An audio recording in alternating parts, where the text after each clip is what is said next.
All right. Session 22 is happening now. Last session, the group was trying to figure out if they could get Bugdob some plate armor, which, given his size, would have to be crafted from 2 sets of human plate armor, and that might even be a little bit generous. It might actually be 2.5, but I'm not going to do that math, because who cares? And currently, the even with the gold bell, they do not have enough monies to do it. You guys looked at the job board to see what might be doable. You settled on exploring Axeholm, making it into clearing it out of any dangers so that it could be a refuge if the dragon attacks Phandalin. You got Bugdob. You brought Bugdob with you for the first time in a couple adventures, I believe, and he's kind of staying 300 feet back from the entrance, kind of out of sight, as much as an ogre can be. And you guys went in. You gave him a sending stone and some instructions. You guys might have to refresh me on the instructions, but we'll do that in a second. Neil does some scouting on the second floor, finds some arrow slits he can slip through, and only him because he is small. On the second floor, we found some ochre jellies, which we changed from spiders for reasons, and they were easy to dispatch of. They're so slow and mindless, and you guys didn't take any damage, but you expended a couple bolts and arrows and whatnot each. So probably it would be arrows / bolts and some sling ammo. That's what it's called. Okay, hold on just a second.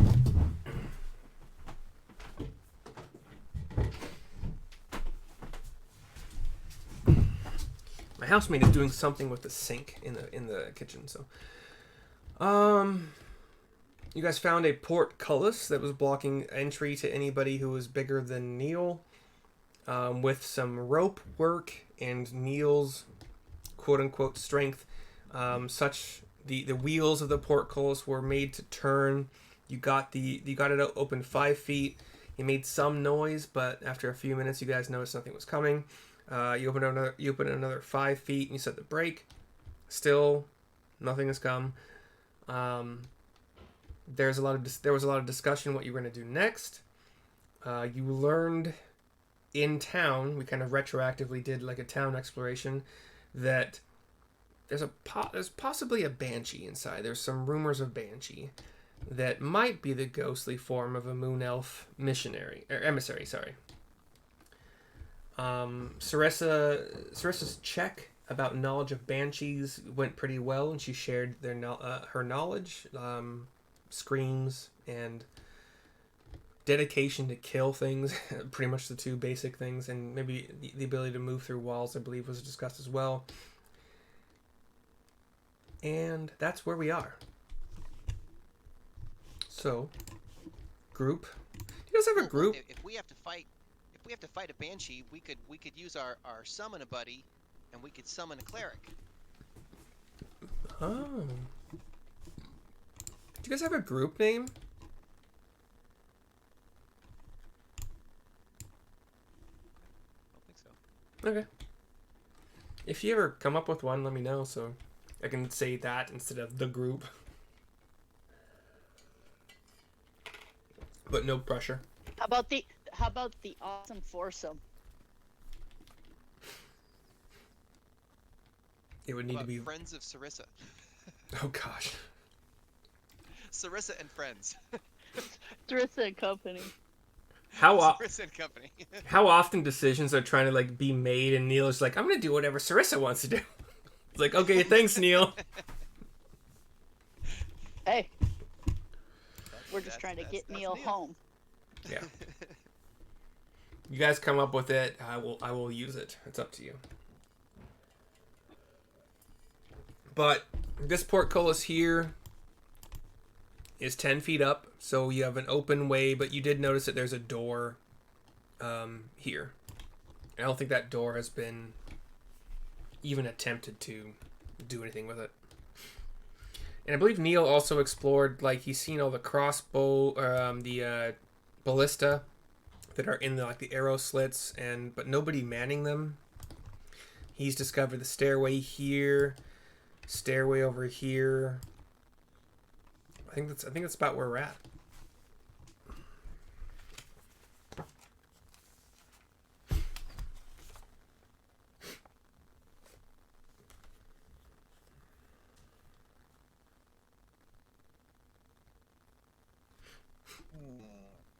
I think I'll go scouting down the corridor.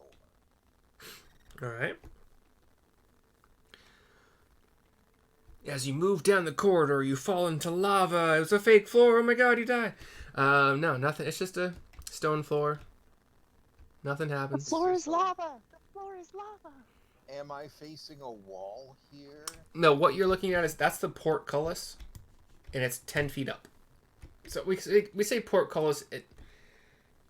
I think it's a fucking door. Because I thought a portcullis was a thing that like went out and down like a No, wall. that's a drawbridge. Yes. The portcullis goes up and down. Thank you. Okay, so it is just a door that goes up. So it's 10 feet up right now.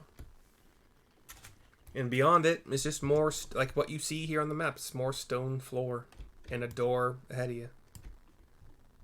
A double door.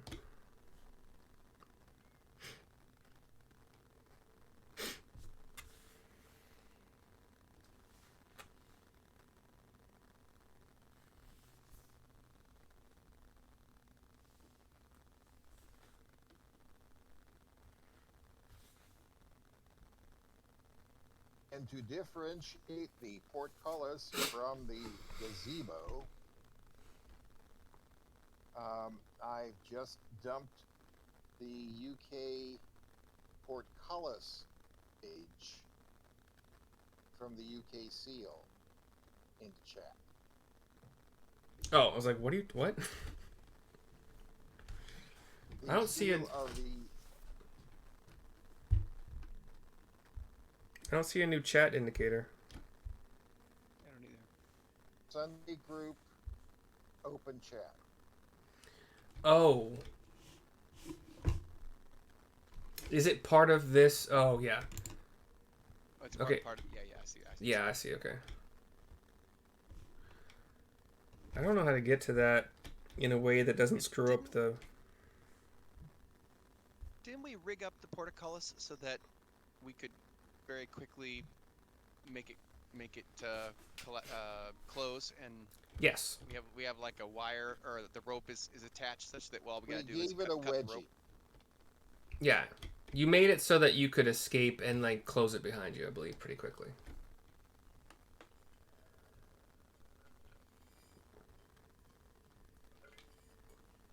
If I click this link, I think it's gonna... Okay, I'm just gonna try it. Oh. It's a document about portcullises. Sorry, what is this for? It's beautiful. Explains what a portcullis is. Okay, Ta-da. cool. What are we doing, guys? I have moved down the corridor 35 feet. Yeah. You see the Rio's double so door. brave. You see the double doors in front of you.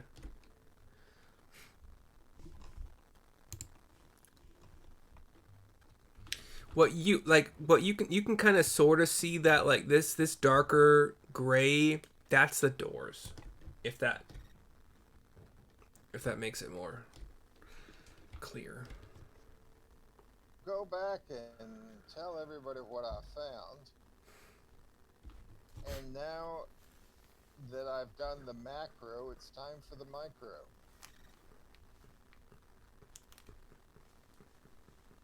To take a closer look at the walls.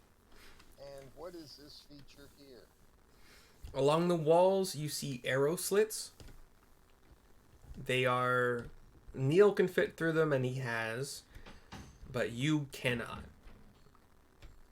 You can see a ballista through any of the arrow slits you look through.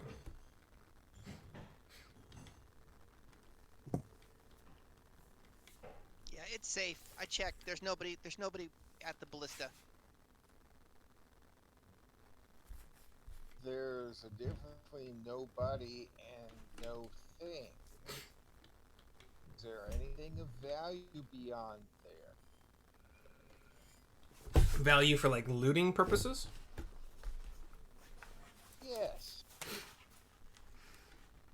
Let me check.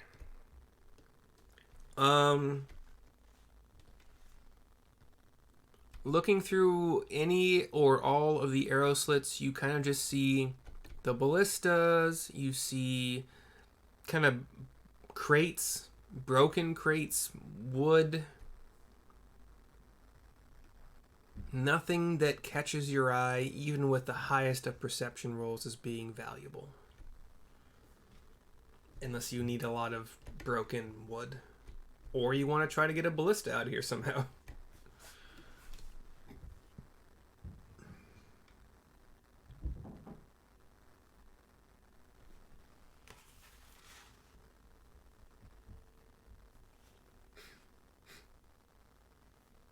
I'm inclined to explore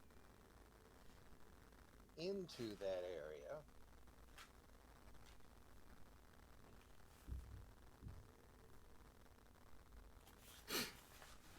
And being a ranger, I have a junk pack with all different kinds of tools.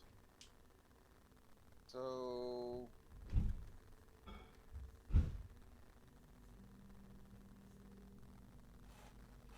I could crowbar some stones open. If I crowbarred one stone out passage, how wide would it be? Assuming that your crowbar could... assuming you could get enough, like, force behind a swing or force behind, like, a leverage position, I would say, like, one crowbar. Crowbar meets hammer. So kind of chiseling with the crowbar, you're looking at a long fucking time to open up one arrow slit to be wide enough for you guys to get through. Okay, so I look at the other openings. Are they all pretty much the same? They're all the same. Like, and you kind of you understand at this point, dwarven craftsmanship for stone is pretty legitimately sturdy and defensible. And funny enough, this So book I go out and explore the exterior. says nothing about looking what for an what would happen if players wanted to try to expand the arrow slits. So that's interesting. You see cliff walls. I don't even think you'd be able to see the chimneys that Neil found because they are probably too high up the cliff and like above the second floor. So yeah, you don't see any other ports of entry. So I ask Neil to go in again and find out how dwarves, who are not known for their skinniness, got in and out of that room. In and out of which room? The One right here. The where ballista I am rooms? Not yet. Oh, yeah. Yeah. Well, I think they probably had to go through the door. And Which door? well, there's only one door to get into this place in front of us. Yeah. Where's that? The double doors are to the south, like the furthest south that you can see. Yeah. These Right. the doors. Yeah. I mean, Okay. I can fly through those arrow slits and maybe try to open the door from the inside, but I don't think we've even tried to open the door yet, right? We could just open Yeah, it. opening the door from the inside seems to me to be the logical approach. Yeah. And while you guys are figuring this out, Sarissa's busy stuffing waxed cloth into her ears. Yes, we all should do that. Okay. I think Rio, you had some something from your that we were going to use to Candle make wax. Yeah. candle wax. Wax. Aha. Okay. So yeah, can we say that we all Yeah. make some candle wax ear So ear one protection? thing, yeah, you guys all have that. That's fine. We'll have to yell at each other. You might have to. That's a good point. I'm at this point. 'Cause remember we talked about it before. We had various hand signals we had already worked out like a few months ago. Exactly. We have our little, our combat veteran, hand motions. Right. Didn't Thrend and Mudcoat do the same thing? Yeah, something we were gonna do something like that, but we didn't get around to it. But we talked about it. Okay. Something like that. That's where I got the idea for us, because we got the idea back when we faced those sirens, and it was like, well, we need to do something so we can talk to each other. So we came up with our hand signals. Yeah. So okay, I don't see anything in this book that tells me this, but in all honesty, I think both of these ballista rooms, aside from the staircases you found, Neil, I think they both have doors. Because anytime I see this like little rectangle white symbol, I think it's a door, and it doesn't mention it's a secret door, which has like a little S symbol. So this door, and this door. yeah, those are doors. Right. Yeah. Yeah. I remember seeing those. Okay. I didn't know if we talked about them as doors specifically, but they are. Okay.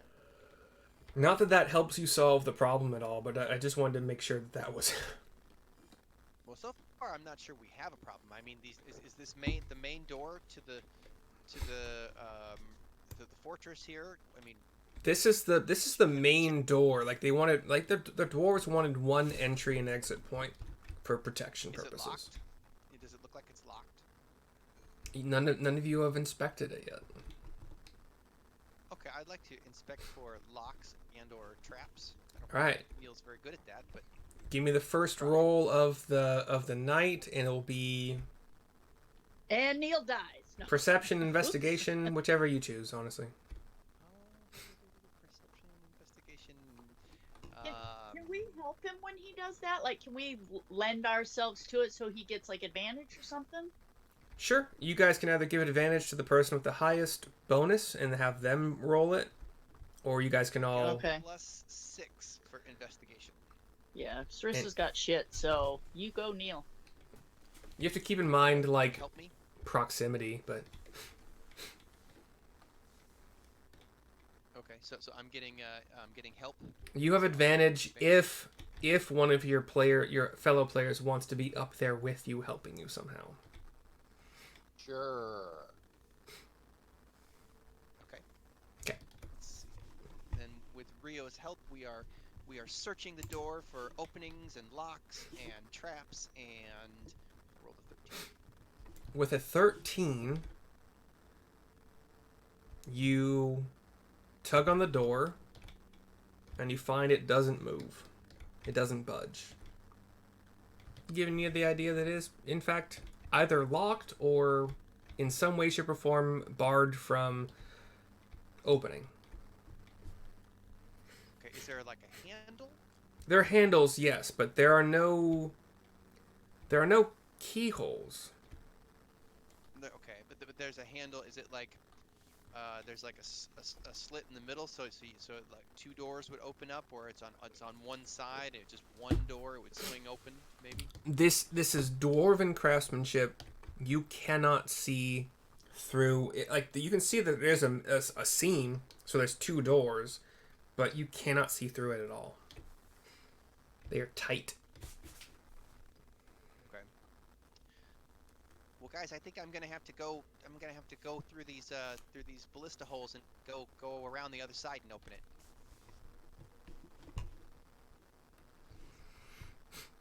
Unless you guys have a different plan, I think I'll go ahead and go explore. Be careful. there's little slits, right, in this door. In the Can door, Sarissa no. go up? Oh no, there's no arrow slits in this door. No. It's Just on the side. just on the sides. Walls on the side. Oh, okay. Okay. Well, just be careful, Neil. Okay. Neil, do you have dark vision? No. Somebody handed you a torch. I think Rio handed you a torch, right? Yes, Rio did light a torch, and yes, I will take that with me, I guess. Okay. Please try to move yourself like maybe a couple squares per second, you know, just so I can reveal things as you go. So where are you going? Before I do that, let me.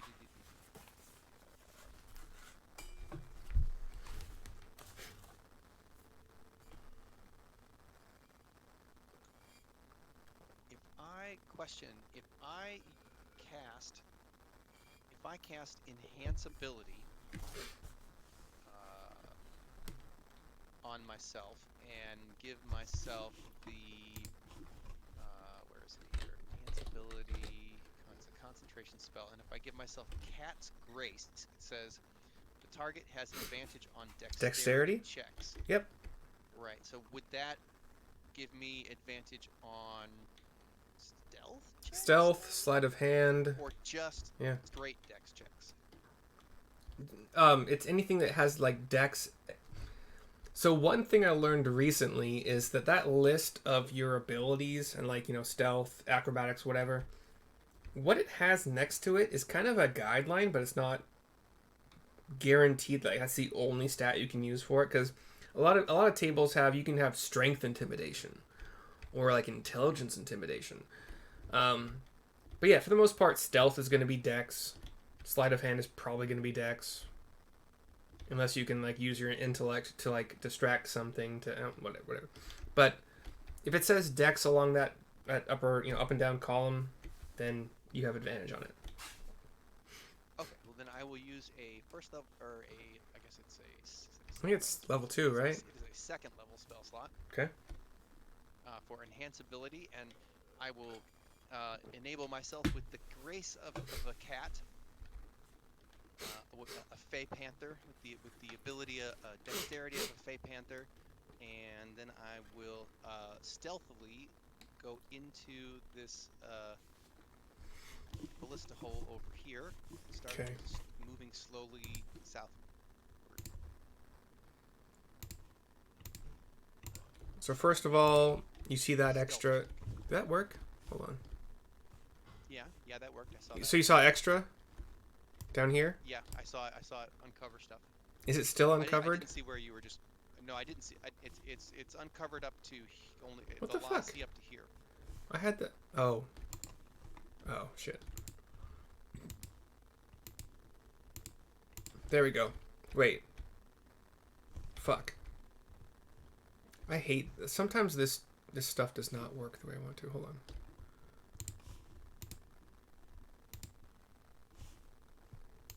Oh my god. Okay, so what you see to the south is just more room, more ballista, more arrow slits. Nothing else here. As I try to figure out how the frick to make it. Where are you going? See, well, I'm holding my torch in my hand and I'm moving south as stealthily as a person holding a torch can be. You're moving to the south? Yeah. To the south of you, all you see is walls and arrow slits. Sorry, arrow slits you'll see arrow slits to the west. Hell, yeah, no, you It's a dead end. You see an arrow slit to the. I'm trying to freaking figure out how to do this, but you see an arrow slit to the south if you're like peeking your eye through it. That leads into another room that seems to be to the south of the door. Okay, I can't see. I still have fog of war there. I know. I'm trying to figure it out. I don't understand this fucking tool sometimes.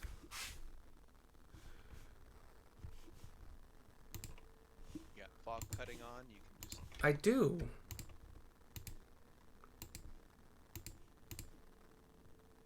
Okay, you saw it for a second, right? For a second, yeah. I think it's because I created fog that I cannot figure out how to select and remove. Oh, wait, hold on.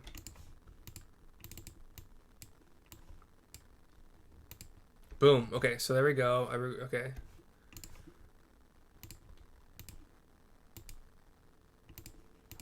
Yes! It's because I created fog that, yeah, anyway. So right down here, you see this ballista leads to an arrow slit that is to the south of the door. Okay. Well, I know that I'm casting a lot of light with my torch, but as I move down here to peek through these, I'm still trying to not make noise. So I'm trying to be stealthy, at least in terms of noise-wise, and I'd like to peek through the different slots down here. I know you said you wanted. Give me a stealth check just for posterity. Sounds good. With advantage because of my cat's grace. 15. Okay. So you peek through the arrow slit. You see the door to the north of the arrow slit. You see, depending on how close your eye gets to it, let's just, let's unfog some more fog. Let me just figure out. There we go. Okay, I don't want to, okay, there we go.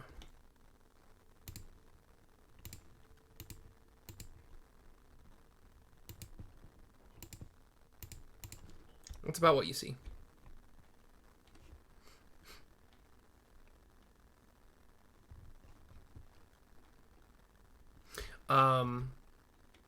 Even with the most basic of frickin' perception checks, you would see the door here on this side has a bar of... Doesn't really tell me. It's just like, you know how you put a bar across a door to... Yeah. Maybe it's wood, maybe it's metal, whatever. It doesn't tell me how heavy it is or anything like that, so...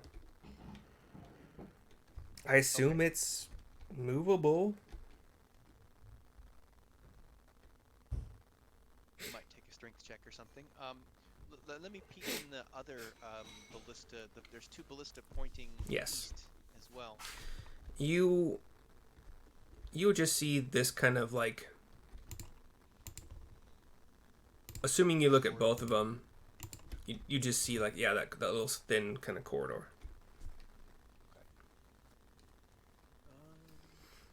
Okay, Which... then Go ahead. What? Go ahead. Oh, I was going to say, then I'm going to go fly or squeeze through the ballista hole on the left and come over to the door and try to open the door, try to remove the bar. Let me open up a little bit more of your sight once you do that. Okay. You just kind of see more of this room. You have like, it's 20, I think a torch is generally 20 feet of bright and 20 feet of dim beyond that, so it's roughly what you see. Yeah, it might take you a while, it might take some effort, but I don't really see anything in the book that says somebody who can get in through the arrow slits can't raise that bar. So yeah, fine. The door's open after a minute or so of struggle, or 2 minutes, whatever. Oh my god! I throw the plank across the floor. Gross.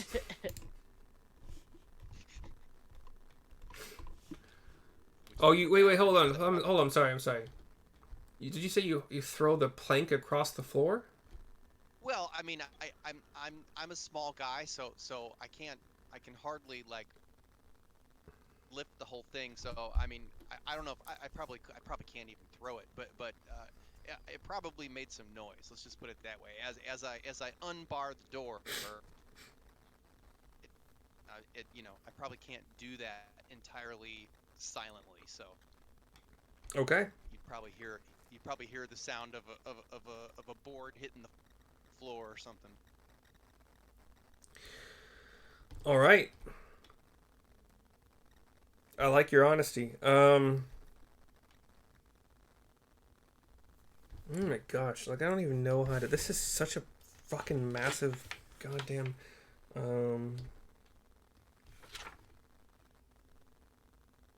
You know what? Okay, yeah. So as you give me a perception check, Neil.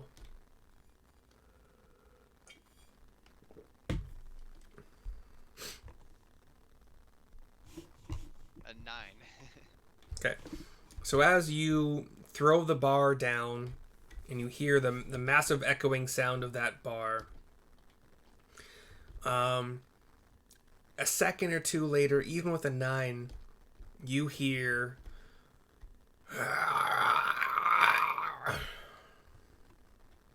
and then somewhere And I've got wax earplugs in too, so ooh, good point. You hear okay, then fine. You hear something that's not the bar. You know, it's not the reverberation of the bar. It's something strange. I forgot I guess at all. I knew you guys wax for the banshee shit if that ever happens. If there's even a banshee here, but anyway, that's what's going on right now. So you hear something that's not the bar. Quick table talk. Who's got the summon a buddy? It doesn't matter. One of you. Okay, because yeah, we might have to use that. Okay, What are you doing after you hear that? Neil pushes the door. I push the door open so that Rio and Sarissa can be there behind me if Okay. he's gonna come attack me. So the door opens, and as that door is, making all the sound that those stone or wood doors would make as they are opening, even with dwarven technology, but it's been a while since they've been opened, so there's probably some rust or some other sound, whatever. As that door is opening, to the south of you, let me find the token for it. I thought I made a token for it. Gosh darn it. What do you need? I swear to God, I thought I made tokens for all of these freaking thingies. Put my gigabytes of tokens to use. I don't want to give you the idea of what it is. Give me give me some kind of like skeleton or fleshy skeleton if you have it readily available. Some kind of like undead humanoid, not a vampire or. Why you always lying?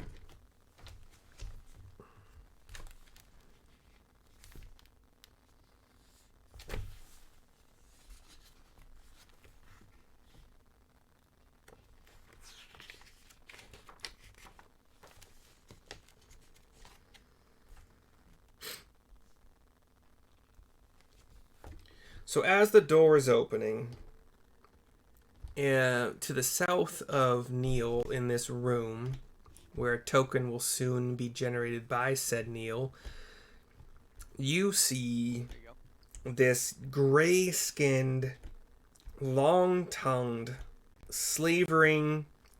slavering? That's not the right word. Whatever. Clawed, like human hands, but like they end in claw, like sharp, like kind of talon-like claws, like a velociraptor might have.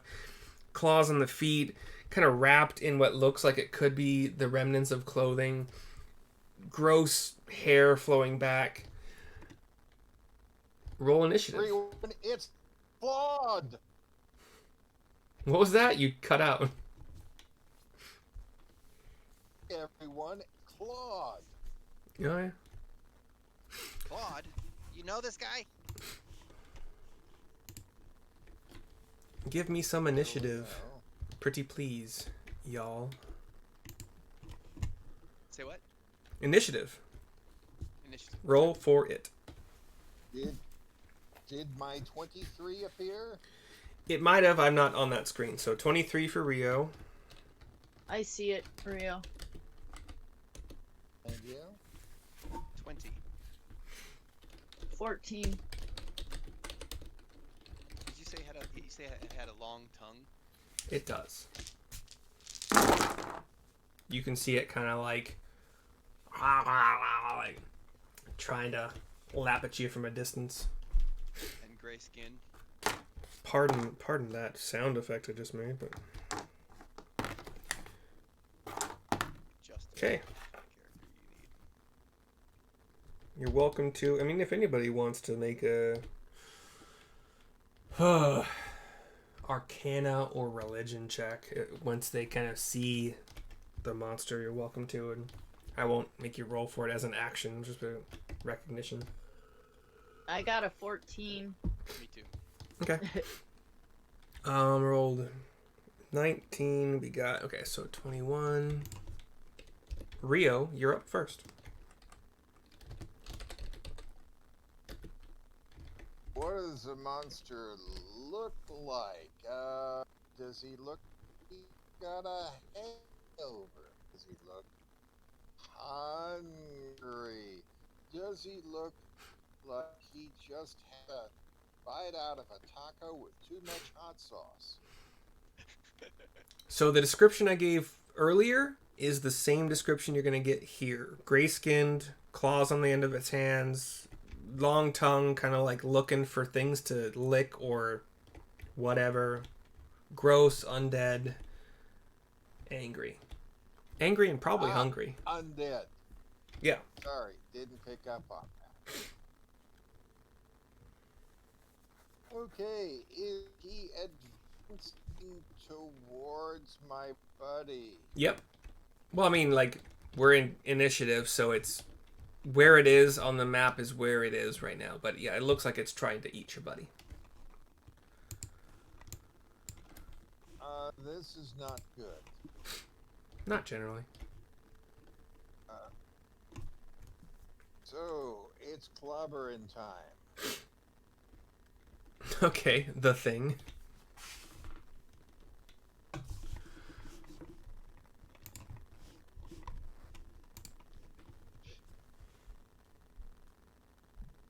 I cast Hail of Thorns before I deliver of arrow, Okay. which means an extra D10 worth of ouch Okay. If it fails a dex save, right? if I connect.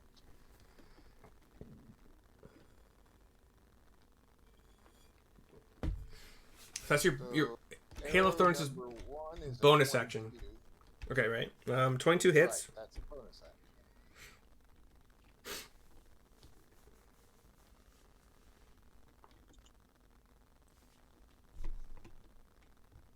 And then arrow number 2.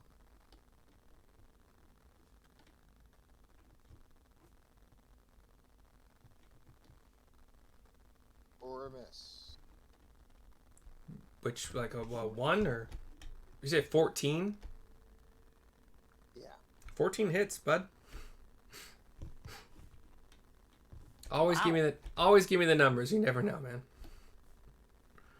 And that's an 8 of ouch. And now let's back up to that Hail of Thorns. Hey, you probably don't want that arrow back.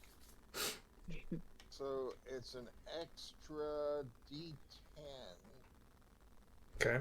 if he fails his save. Which is dex, right? His save is a Dex 13. Believe it or not, that is he rolled an 11 or it rolled an 11 plus 2 dex, so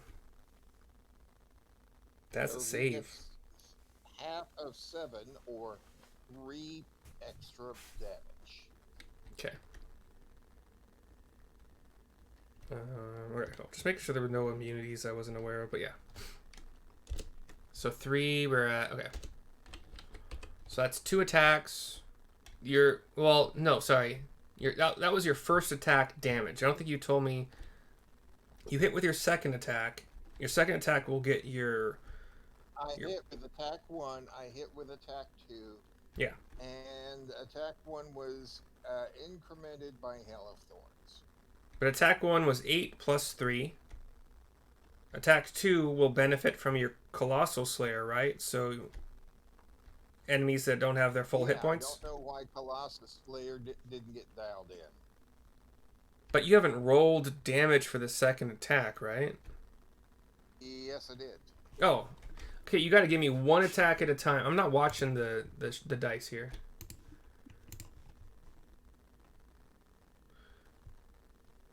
Oh, so the first attack did 10 and had your Hail of Thorns of 3. And the second attack did 8. I think your mic, part of it might be your mic is kind of doing weird shit. It gets kind of scraggly. I don't know why.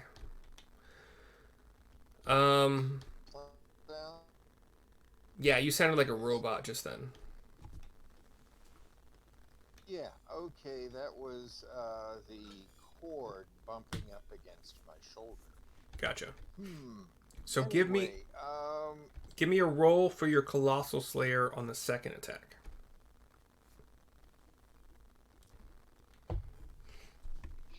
Damn. The Slayer was an 8. Jeebus. Okay. As much as an undead can look like they are hurting pretty bad, that's what this one looks like. All right. It is the undead's turn, unless you want to use your movement. Yeah. I'm going to suggest to Neil that discretion is the better part of valor. Does Neil look like he needs any rest? Like he's incapacitated for fleeing? No. Okay. Then I'm going to sit tight. Okay. You guys rolled 14s. I mean that's fine. It's a ghoul. Whatever. It's probably gonna be dead too soon for it to matter. But it is the ghoul's turn, and it shall use its movement speed to get up to Neil and do some attacky attacks. Or no, just one attack apparently. Damn it, lame. Let's see what we're gonna use here. Okay, that's an 8 plus 4. Does 12 hit your AC, Neil? No. Of course it doesn't. So it swipes at you with its claws, and you're like able to like duck under or fly over, whatever your choice may be. And it stands there like still staring at you like it wants to eat you. And Neil, it's your turn. Oh, okay. Let's see.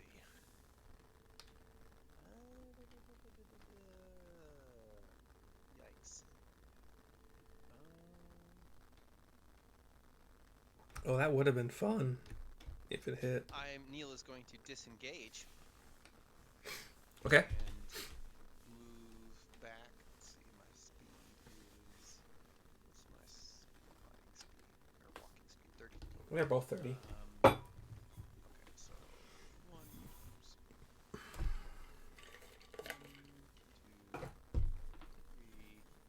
4,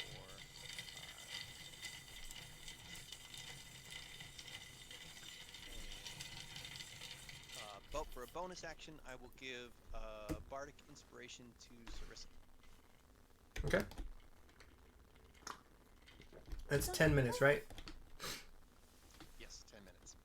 And the Do you- Bardic Inspiration, is that the D20 one, or? It's a D8 that you can Oh. add to any ability check, attack roll, or saving throw.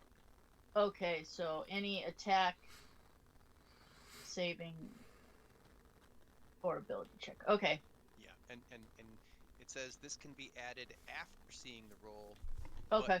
but before knowing the outcome. So you have to be kind of quick. Like if you roll something and you think that it's pretty low, you have to be like, I want to put Bardic on that Okay. before the DM tells you whether you hit or not or whatever. Okay. Perfect. Next up, so that's Neil's turn. He moved, action, bonus action. That lasts for 10 minutes. I'm keeping track of that because it might matter. Sarissa, you're up next. Okay. Sarissa is going to cork her javelin at undead thing or whatever it is. Okay. Let me get back on my. So, and I only got 13. Let me think if can I use my bardic inspiration? If you would like to. On a javelin attack. Yeah, no, I'll just leave it at that. 13. 13 hits. Oh, sweet. Okay, hold on. Awesome. And so 7 points of damage. All right. Piercing. Yeah. Okay. It is looking about as bad as it can be. Because technically I can get a second attack, so I suppose I could move and smack him with my longsword. True. It's looking he super looking duper duper duper duper duper duper hurt. Does he? Okay, so Sarissa will move forward the 30 feet, or with my longsword, I'll move to like, you know. You have enough. You have enough movement. You're fine. Yeah, no, I'll move, and then I'm just gonna smack him with my longsword. So. Okay.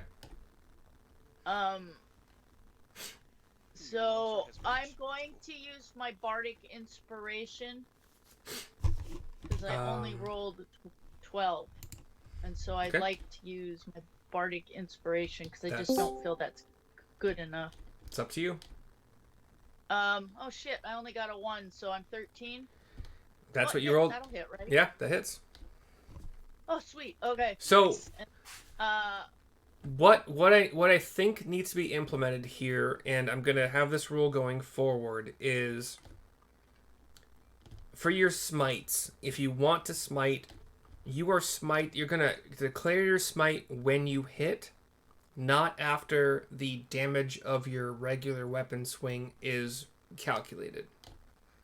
Just FYI going forward. I think that's how it should be implemented. That's probably how it actually is implemented. But oops. Makes sense. Okay. Andy, yeah, sorry, I accidentally re-rolled my attack. Yeah, that was that was weird. Your damage is 9 so on a D20. 12 points damage. Okay. How do you want to destroy this ghoul? I'll poke it right below his sternum and just yard up, so it just kind of cuts him in half. Very manga style. Did you guys play Final Fantasy VII at all? No. No one? Okay. Which one is that? Is that the first? It's a RPG with Cloud, Tifa, Barrett, etc. Cid. There's a weapon skill or attack. Wait. There's a TP skill, whatever it's called in that game. I can't remember what it is. It's called Clim Hazard, where Cloud rushes the target, stabs him in the midsection, like Sarissa is saying, and like jumps up into the air and like slices all the way through them. That's basically what I'm picturing Sarissa doing. Yeah. Yeah. Yeah, so I slice them, and as my bonus action, I'm gonna fire up my Shield of Faith. Okay. Mark off that spell slot. Is that an hour? I don't know. It's a hot minute. It's only a minute duration? 10 minutes. Okay. It's 10 minutes, so it's pretty good. There is nothing really on an undead creature that's worth looting, so I'm just going to delete that guy. Yeah. And combat is over.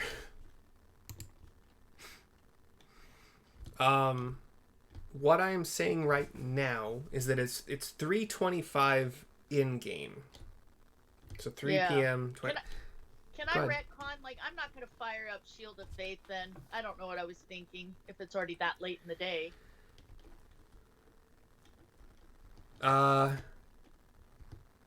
You would not have heard. Give me a perception check. Perception. Because, using spell slots or, like, not using them is a thing. 19. With a 19, you would notice that you don't hear any sounds of any encroaching enemies, so you would probably not use that spell. Okay, so, sweet. Okay. Cool.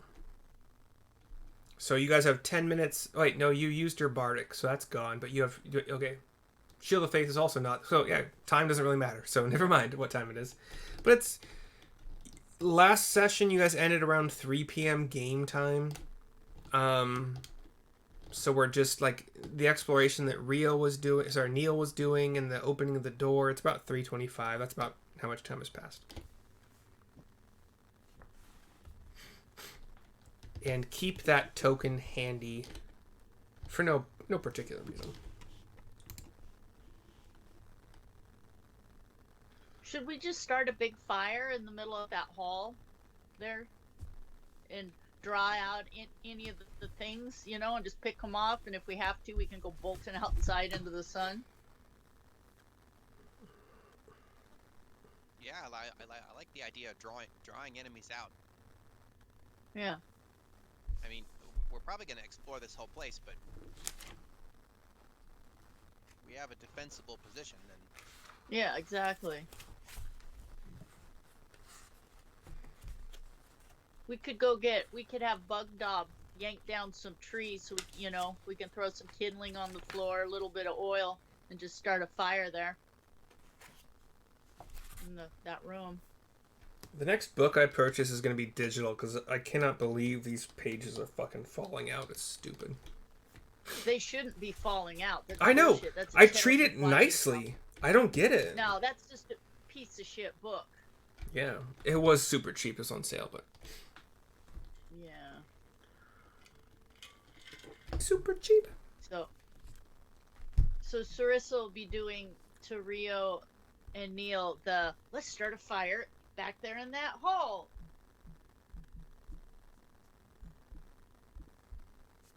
well, as long as we can get around it. You mean Yeah. start a fire back where the ghoul was?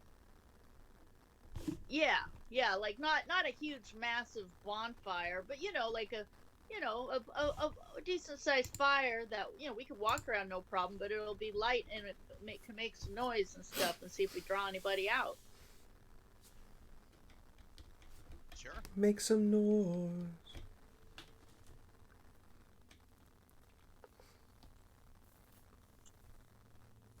Move your tokens where you're planning to go, and Sarissa will go out and start collecting some dead wood. easy enough. Enough for a small fire, tall bonfire. What are we doing? Yeah, medium size. Not super big in width, but fairly tall fire. Keep it contained, but Okay. Between the two of you, it takes about 15 minutes to find enough for whatever fire you are planning on. I'll figure we'll put it like right here so we can make it around it, but And then move your tokens where you would like to be once the fire is getting started, and I will make things visible. All right, Neil went in there. Out and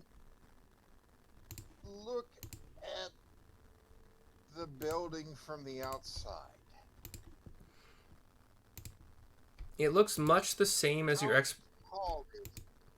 Oh, it's not as tall as the mountain, but it's it's the 2 stories tall so far that you guys have kind of found. And let's delete that second undead guy here.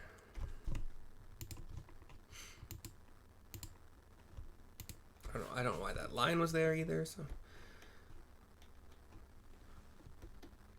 So after 15 minutes of gathering wood, and I'll include that in starting the fire. I mean, because I was probably with two of you searching for kindling and wood, whatever.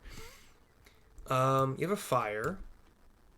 You see doors in this large room to your west, your east, your south. There are 4 pillars in this room.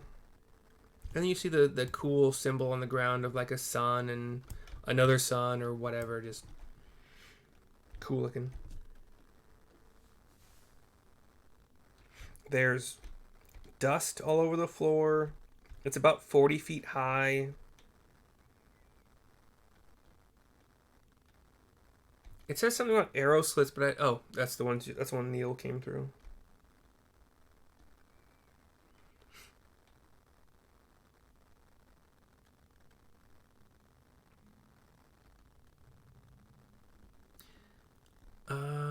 What? There's a what? Oh, sorry. Okay, that didn't make sense. So over here on the east side of this room, you actually see a balcony. So like it's the floor above. There's a balcony up there. A balcony above a door, or that? Yeah, over here. So there's a door over to the east here. There's a balcony above the door, which like extends to like maybe like this kind of half moon kind of thing. Not as large as what I've been drawing. I'm not good at drawing on a computer, so it's like roughly about that. And you would see Neil, because you can fly. You would probably, if you went up there, which I'm sure you might, you would just see another door on that second floor.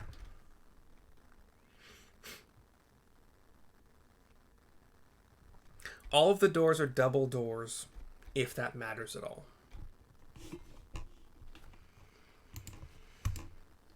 Much easier to break through. Do they swing in or out? They swing into the room or out of the room? As far as I know, none of you have gone to inspect any of them. Are these columns? Are they 4? Yep. You say they're 4 columns? They go straight up to the 40-foot high ceiling.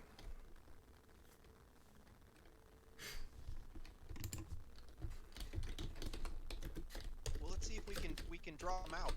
How are we gonna draw the monsters out?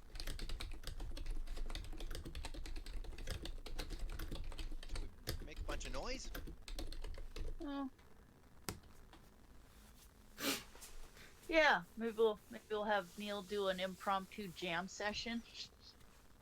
Oh, hey, sorry. Okay, so not this is a big thing, but you would notice that this door on the west side is open.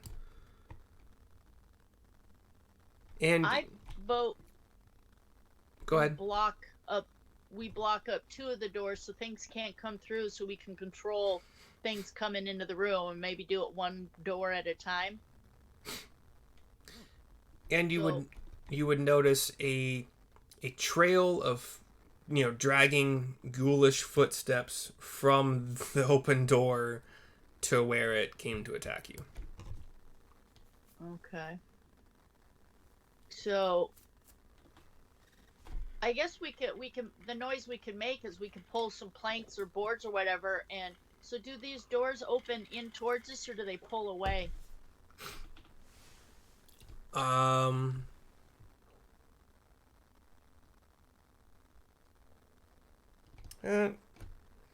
It doesn't really say. Well, if the doorknobs that are on the inside, can we tie them together so the doors can't be opened? Yeah, so like this one, whether the they south one. So, whether they open in or out, you would be able to secure them. Well, let's just say that. So I'll signal to Rio that let's secure the east one and the south one, because we could just do that with the rope, right? I also ran that encounter wrong. Fuck. So yeah, we'll just tie shut. We'll secure this door. Yeah. And the south one, just so we'll do whatever we're gonna do, and then we can close the other door, and open another one. Um. So a couple things. Yeah, I'm not gonna retroactively do the encounter the right way, but there should have been more ghouls. Whatever. I'll make up for it later. What Neil, when you were kind of in this area looking through the ballista arrow slits, you actually would have noticed this kind of crumbling area here, and I think you can see it on the map. It's you would be able to see that there is a kind of tunnel, kind of or cave or kind of like beyond this wall. There is open area. Okay. Again, So not things could technically get in and get behind us. not that it has anything to do with the encounter. I just want to make sure that I am Okay. showing you guys what exists here. But all Neil knows is there is a tunnel or cave or something beyond this wall. Okay. There should have been 3 ghouls. I didn't read properly. I'm sorry, but I'll give you guys more enemies later. Oh, good. I know, I'm right? fine with one at a time. I'm afraid of undead things. You're a paladin. You're built for. I'm still afraid of undead things. So So we're Whatever. we're barricading that east door. And the south right? one. And the south door. Yes. easy And enough. So things will come in one direction, hopefully, for right now. We'll even say that you guys didn't need to use like your rope, which I think one of you used at least one rope for the break and the portcullis for an easy trip. So I'm hoping that was notated by one of you somewhere in your packs or. But you guys can use plank. Let's say you can use the planks from broken crates and stuff lying on the floor to bar these ones. Yeah. I figured a room like this would probably have fairly substantial doors that wouldn't be that hard to. It doesn't really depend on which way they open either, right? Because you could just, as long as the handles would support. Yeah. Yeah. What are we doing? If they were little, tiny, thin doors, it might make a difference. But for this, no. You said the door was open to the west. Can we see through that door now? Are any of you positioning yourselves in such a way as to see? I'm in the middle of the room at the moment, holding. It's still dark, and your torch gives you 20 and 20, so like 40 feet tops. So roughly, you can see like a little bit into the. Okay, there we go. Bart moved himself. Let me cut some more fog. That was a really weird way to say that. Lantern. If you want to use it, just let me know what it does. Yeah, Neil will snuff the torch. He'll grab his bullseye lantern and let me expend one of my flasks of oil to fill it and light it. So a bullseye lantern casts bright light in a 60-foot cone and dim light for an additional 60 feet. And once lit, it burns for 6 hours. And so the cool thing about a bullseye lantern is that it should have like a little shield. So Yep. like if I want to snuff the light, I can like move the little shield and it'll snuff the light real quick if I need to. But otherwise, it gives me a directional light. Okay. So in the meantime, instead of shedding 20 and 20, you want to shed 60 and 60 light. Yes. Okay. Your prerogative, my friend. So standing where you guys are standing, you would see up to about... I kind of like this cutting. As long as I do it right, I like it better than just... Yeah. That's about what you see from where you are. Is that monster's not supposed to be there though, is he? I didn't put a monster there. That was a token that I had pulled out originally, and then we used a different token. So yeah, I think he's not supposed to be there. You can delete it if it allows you. Yeah. Yep, gone. Okay, Sarissa, where are you? Are you joining the group with us or? Yeah, we'll Okay. wander over. I'll chuck a little more wood on the fire. Let me just kind of read. The floor is strewn with bits of armor and the gnawed bones of dwarves who were killed and eaten by ghouls. You guys have already killed one of the ghouls of the 3 that were supposed to be lurking here. But that's all you see so far from where you are.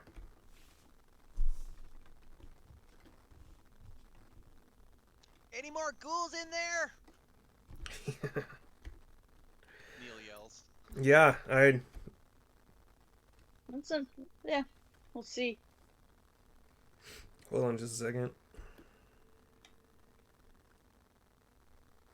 Sarissa will throw some more wood on the fire while Neil's hooting and hollering. Nah, there's nothing that responds.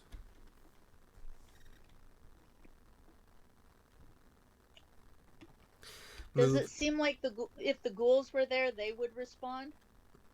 Are they those kind of things that just they hear a noise and they go towards a noise?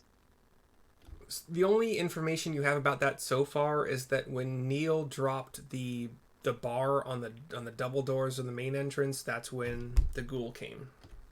Okay. Let's see. So if you guys want to stay here, I can go investigate, and then if I find a monster, I'll quickly run back here and where to try to lure them back here to the main room.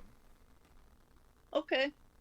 He has the same movement speed as the rest of you.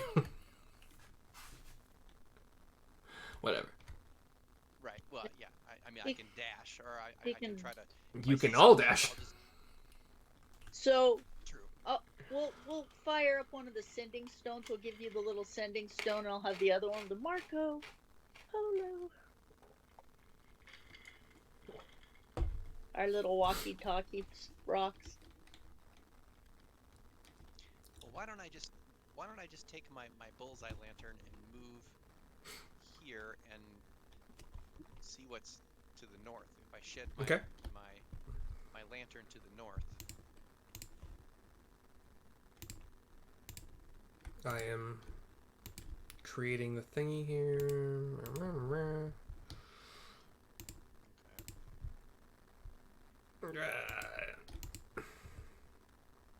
Uh-oh. That worked, right? You can see that? Yep. Okay. Mm-hmm. Yeah, I can see a corridor. Yep. And what looks like a statue, coat of arms or statue or something along the wall. Yeah, there's nothing new to read here, so... Actually, that statue isn't even in the original book. I think that was just added by the creator of these maps. I see potentially a new door over here. Yeah, you'd be able to see that, sure. Okay. As you're going in here, do you think that you would have been pointing the lantern to the west at all, or kind of like as you're rounding this corner, you're pointing it to the north?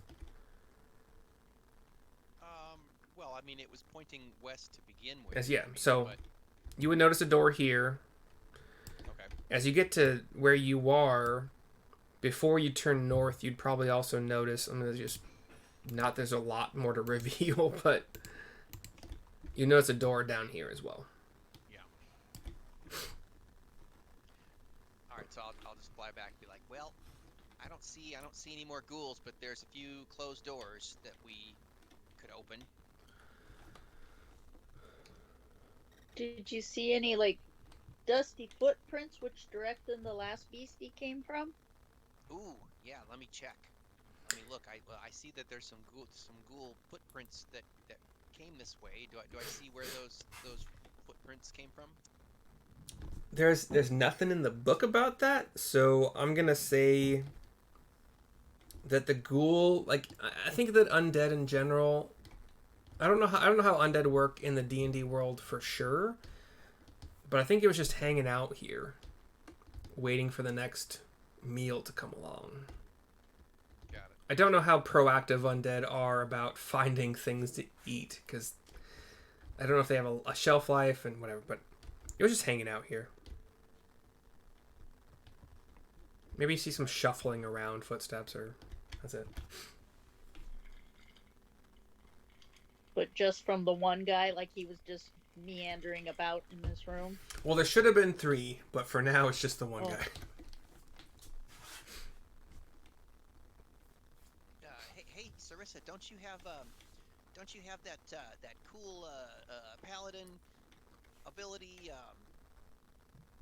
divine sense? Actually, I don't really know if that'll help us. Yeah, it has to be line of sight. Well, if they're hiding behind any, if they've got complete cover, I can see like outside in the field it would work pretty good, but I just think in here I don't know that it would work. Does that make sense?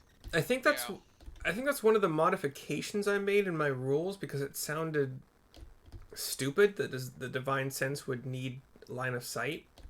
That seems stupid to me. Yeah. So it will work through kind of the same things that like message would work through. Or there's like detect good and evil, and you can get it. It gives you a general sense as long as the rock isn't more than like a foot thick. You can't sense through a stone, a wall that's a foot thick, but in general, it works. So what I'm saying basically what you just said. Like, there are other spells that say it does not work through an inch of lead or a foot of stone. Yeah. The same parameters is what I'm going to go with here. And a foot of stone is a lot of stone. Yeah, that's a fucking big. So I guess it's not that much. So she'll say, like, do you want me to try it for right here? And just get in the middle of this room and send it out? Yeah. All right, then. Hold on. Sarissa cracks her knuckles, cracks her neck, gets ready for it, and then, hold on, let me get to and then I'll use my divine sense. I'll throw that out there in, I guess, within 60 feet, so in a 60-foot,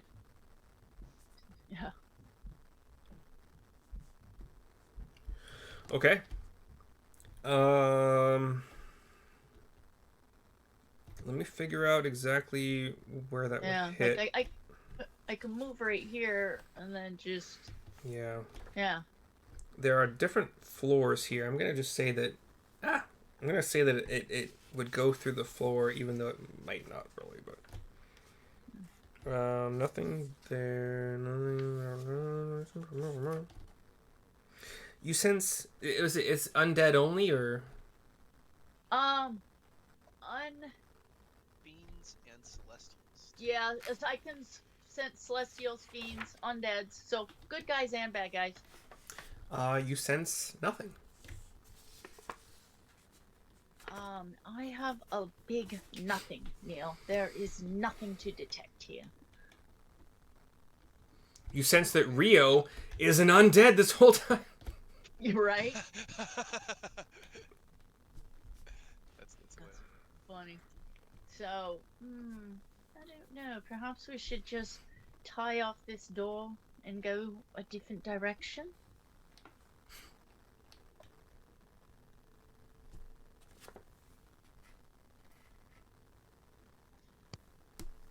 Yeah, we're gonna have to start opening some doors.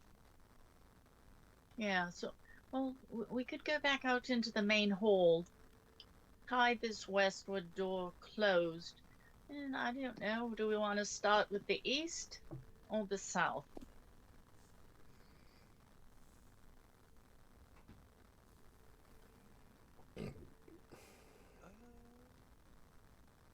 She's asking Rio and Neil. Wait, are you talking? Which doors are you talking about? The doors in here? There's like. Well, I can door, sense door. I can sense 60 feet, and I'm getting nothing. So what I was thinking is just to be safe, we could tie the western door closed, and then go start either in the southern or the eastern. Secure the west door. Make a mental note. Well, there isn't anything super close there, and then go open one of the other doors, and start exploring that direction.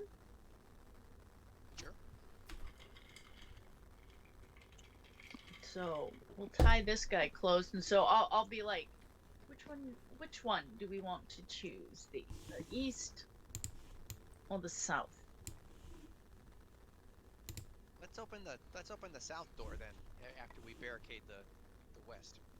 All right then. I don't know how to erase that X though. I don't. Yeah. Okay. Okay. Cool. Yeah, for some reason I can't figure out how to. I think you use the select tool and you can draw a box around it. But I'm trying. It won't. Delete button just works too. Oh, sweet. if you can click it, yeah. Yeah, it's not letting me do that for whatever reason. So, all right. Throw some more wood on the fire. Okay. So southward we go. It seems. Yeah. What's the setup as we are opening this door? Sarissa's chucking some wood on the fire. You get a sense that the fire you've built will last for a good couple hours for sure. Okay. It ain't measly.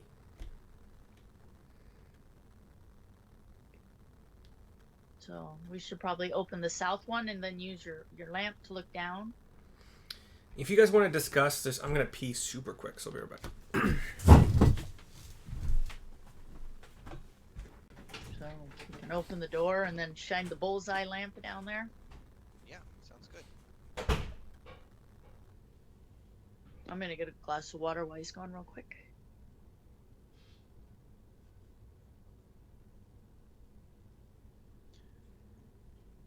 We'll take a bio break as well, real quick.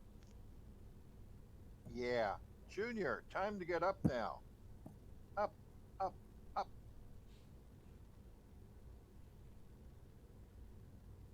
That's a good boy.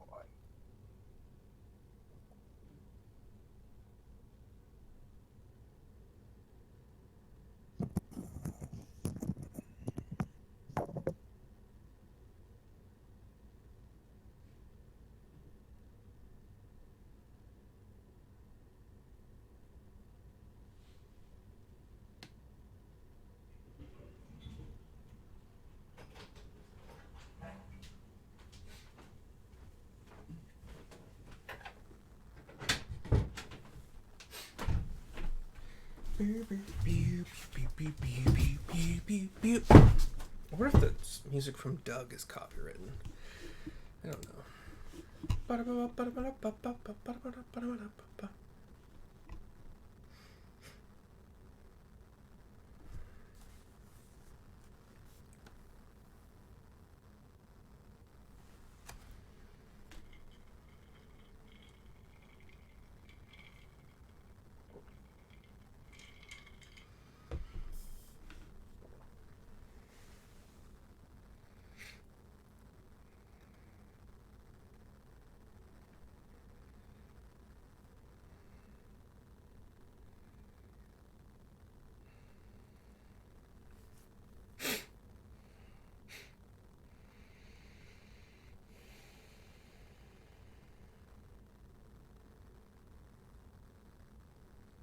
Huh.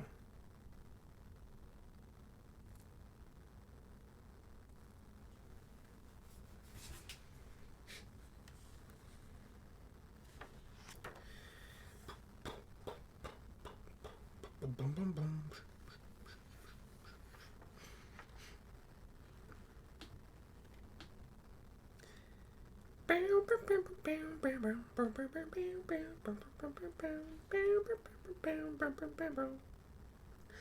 Mississippi Queen.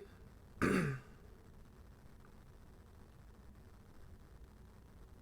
is a great map. Oh yeah. Grab this map and use it for something else someday. Yeah. I'm so happy that I found this online on Reddit somewhere. Like the entirety of Dragon of Icespire Peak, every single map. Aside from like there's no Phandalin map, which would be nice. But you can just take a picture from the book and there's a couple others that don't have maps, but I can't remember what they are at this point. Hey, Shadow.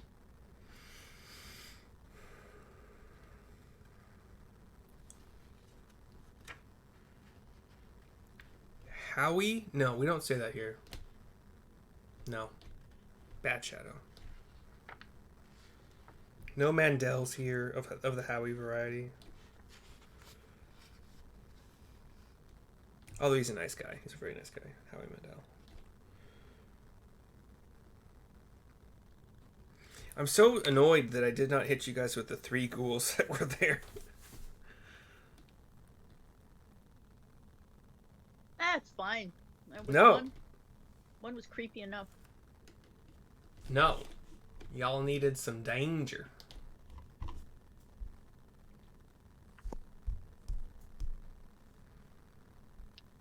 Also, you know what's annoying about... Okay, so I have Discord open on my phone, and I saw the alert from Shadow and the alert from Sarissa as like new chat was coming in. It doesn't remove the alert from my... Oh wait, there it went. My PC... Okay, whatever. It just takes a lot of weird fiddlings to get the alert to go away. Anyway. Okay. So where is everybody when this southern door is opened? The southern bale door. Well, I'm going to be right in the center of the room with the lantern facing the south to get this maximum light. So it looks like Sarissa's opening it. That's the paladin leader.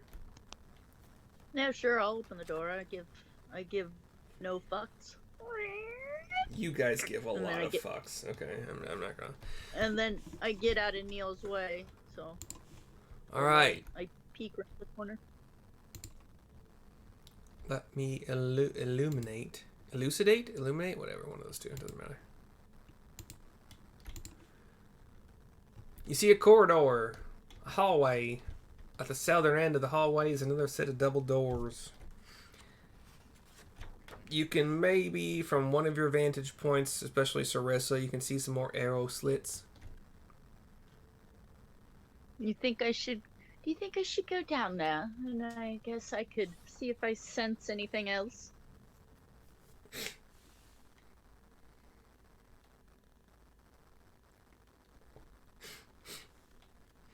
As she stares at Neo and Rio, waiting for an answer. Shadows, by the way, if you want access to the map, you can use the link if you are bored and want to see it.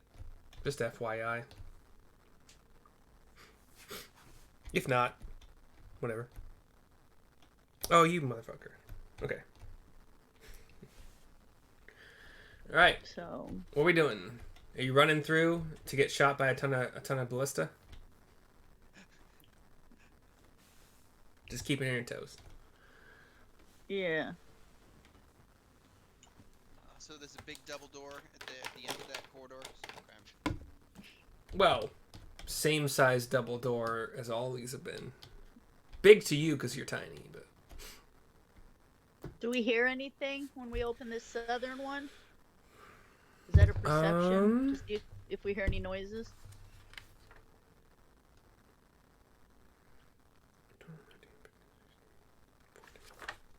let me check.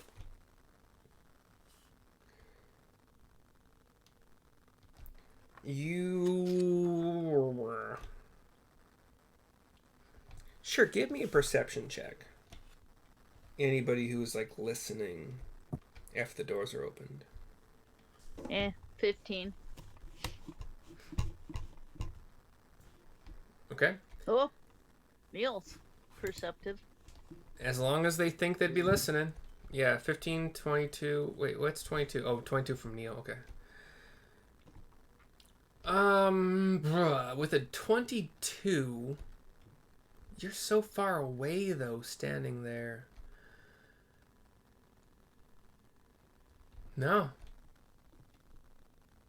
None of y'all hear the dragon behind the door. I mean, wait, what? Crazy. So, I Who said that? suppose I can go down to the end of the hallway, I suppose, and throw out my divine sense again and see if I sense anybody from any given direction. Direction, I took a dive. So where are Do you? you think? Let's go. Sorry. Yeah, well, I'm looking at Neil and Rio like, feedback. Hello. Feedback, feedback, feedback. That's an Yeah, echo. Sorry. check it out. We'll cover you. And Neil sets Alright. down his bullseye lamp and grabs his sling. All right. Circe will go down towards that other door and throw out. When I'm right up, when I'm down towards that other double door, do I hear anything? When you hearing something with your perception check, no. How about if, okay. So, okay, I'll throw out the divine sense. Boop, boop, boop, boop. Read that for me one more time, please. Does it say does it say you get a location or a direction? You get. Let's see. You can sense the affected or know the location. So you can sense. It says you Really? can sense things that are affected and know the location. But it could Wait. be like a. Why does it since I say don't know the- affected? Affected by what? Well, like undead and shit like that. Affected. You're either affected or things are affected. But the point is yeah, I might know a direction, but since I don't know the layout of this place, I wouldn't actually know its location. I would just kind of know, oh, it's in that direction there versus, you know what I mean? Because I don't know the layout of this place. So I'd have a Yeah. general sense, but I wouldn't actually know its location. Except for like, oh, it's above me or it's to the east. But how to get there, Until I would have the no end of your idea next versus- turn, you know the location of any celestial fiend or undead within the 6 feet. Okay. And we have removed the cover except for where certain thicknesses of certain whatever. Cool. And it says you know the type as well. Yeah. Cool. Yeah, I know. You can't see this because it's still a shadowy area because you haven't opened the door, but to a roughly 30 to 40 yards, roughly 30 to 40 feet to your south, you sense an undead presence. Okay. Just one? Yeah. Okay. So will walk back and say, all right, so it seems we have an undead due south about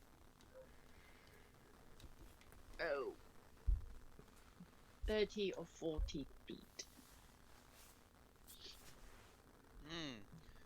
Should we summon Adon? Oh, that would be excellent. Have a I think after 10 minutes he has to go back to the wherever he comes from, but I don't know if now is the time to summon him or not. Well, we might as well. We'll give it a shot. It is getting later in the day. We'll summon him. We'll see how it works out. It is going to be dark sooner rather than later, so we'll take care of this undead and then maybe head back out to Bugdog within the next hour. So. Good point. Thank you. Oh, that fucking dog, Okay. man.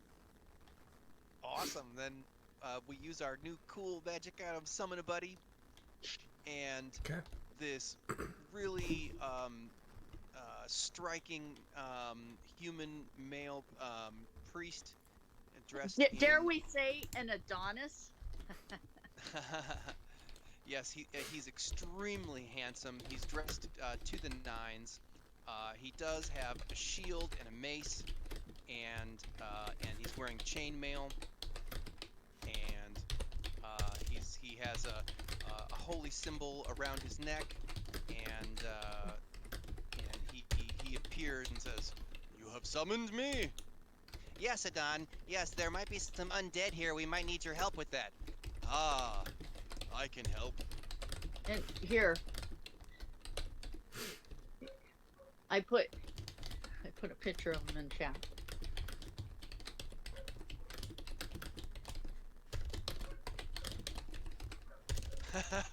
Yeah, exactly. Good old. His middle name's Fabio. Jesus. Yes, he looks just like that, except for that he has a little bit of a receding hairline.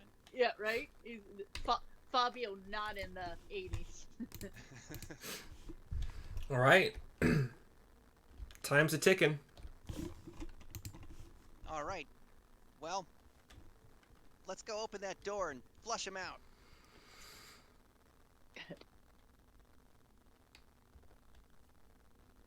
All right. If nobody else wants to do it, Adon will do it. Okay. Is hold this on. wait? This token? That's a horrible token for your Adonis. It looks like the guy from Ghostbusters 2 that was like. It looks like Ego. Yeah, Ego. looks Yeah, like the guy from Rocky Horror Picture Show.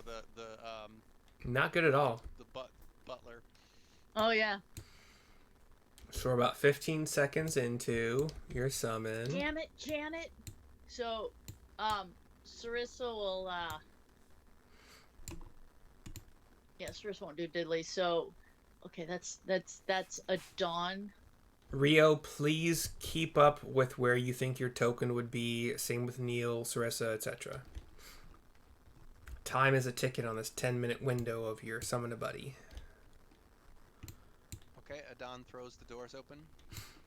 All right, and then where does Adon have? Is it human? So he doesn't have dark vision, right?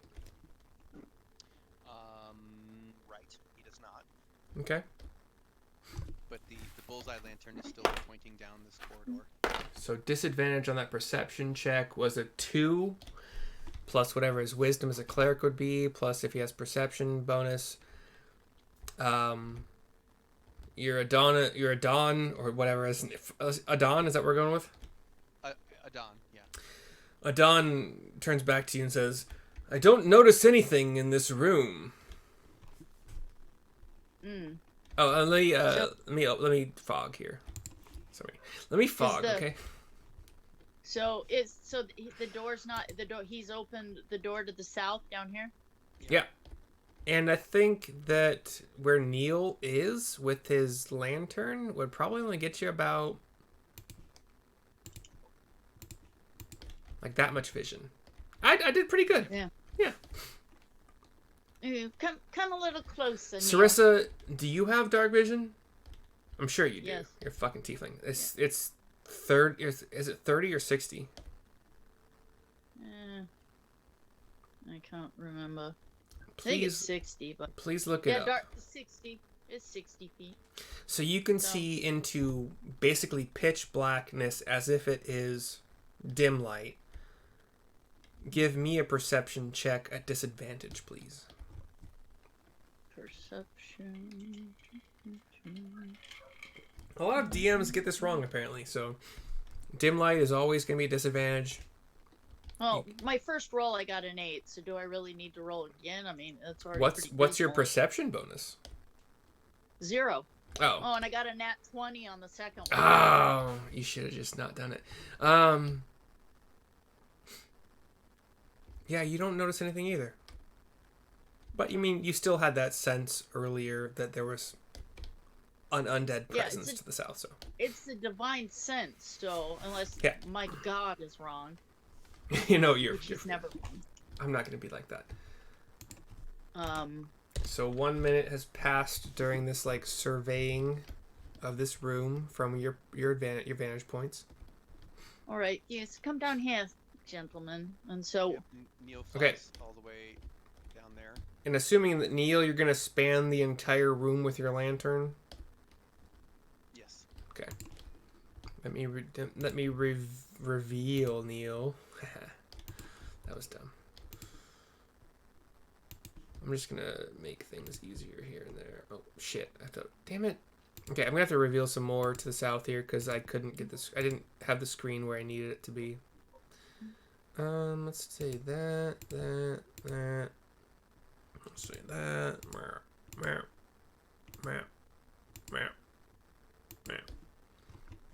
Cool. Let me move this down a little bit. You also have this. Like this tiny little fucking sliver I couldn't get to because of the map. Alright. So, let me describe this room, por favor. The stench of death hangs heavy in the air of this dusty, pillared hall, which has a dark, soot-stained fireplace at the east end. So that's the thing on the right that I revealed.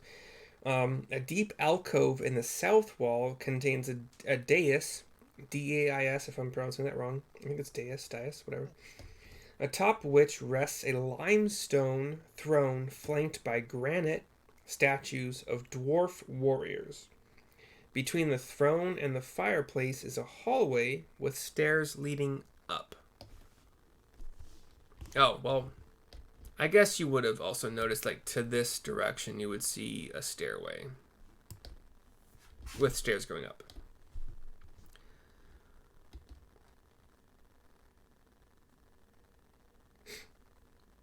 Hey, come on, guys, we gotta hurry. Adon can't hang around too long, so As do this. as Neil says that, and probably also when the doors are open, let's be honest, like sound was made.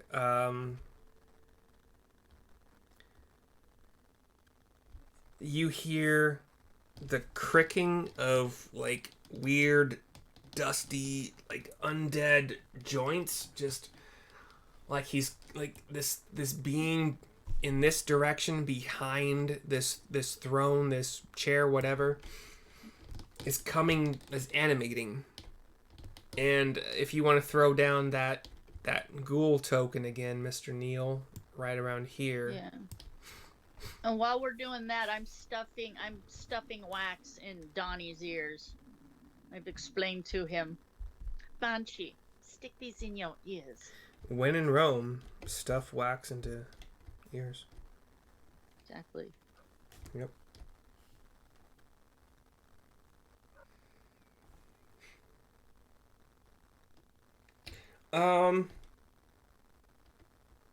You know what? This is actually where... Hold on, sorry.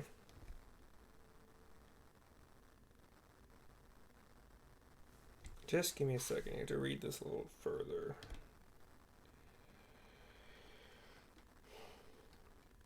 Ooh, Boise. Okay, fun. Alright, cool. Yeah. So, when this ghoul notices you via sound or sight or whatever, you hear it emit this screech. Loud as fuck.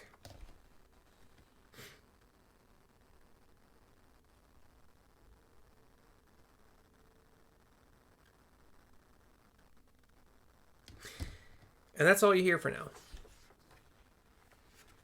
Let's roll some initiative.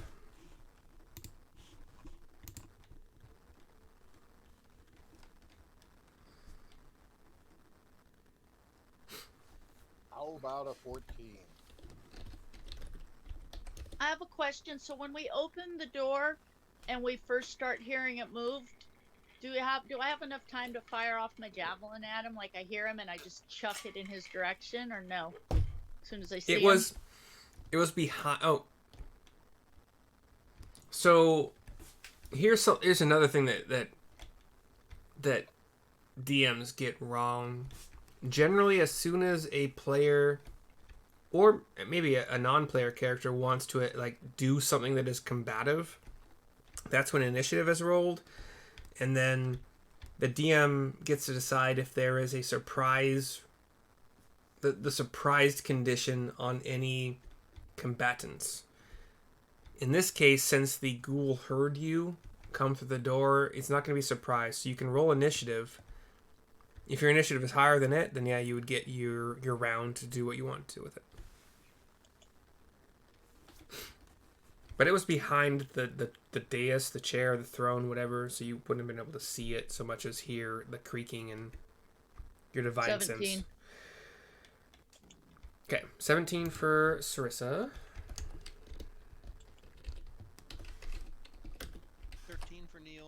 6 for Adon. Thank you for rolling for Adon. Oh, Donnie.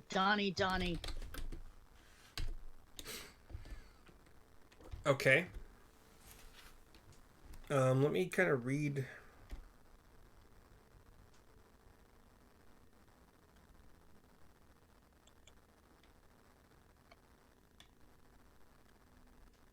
Okay. Okay. That the main ghoul rolled basically the same as a. What's a Dawn's plus to Dex? Or what's a Dawn's total Dex? Sorry. 14. Okay. So they're tied. Give me a D20 roll off for a Dawn. Okay. 9. Okay, that is one less than the 10 the ghoul rolled.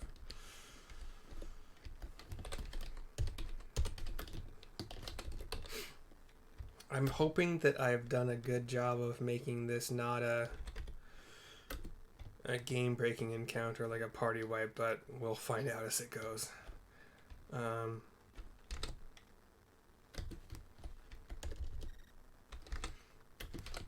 Okay, so Sarissa, Protect you. right? Sarissa, you are up first,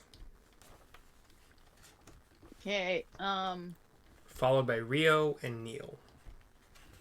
So Sarissa will. And so, does it look like the other thing we ran into? Yes, it looks like a ghoul, maybe a little bit beefier than you're used Okay. to.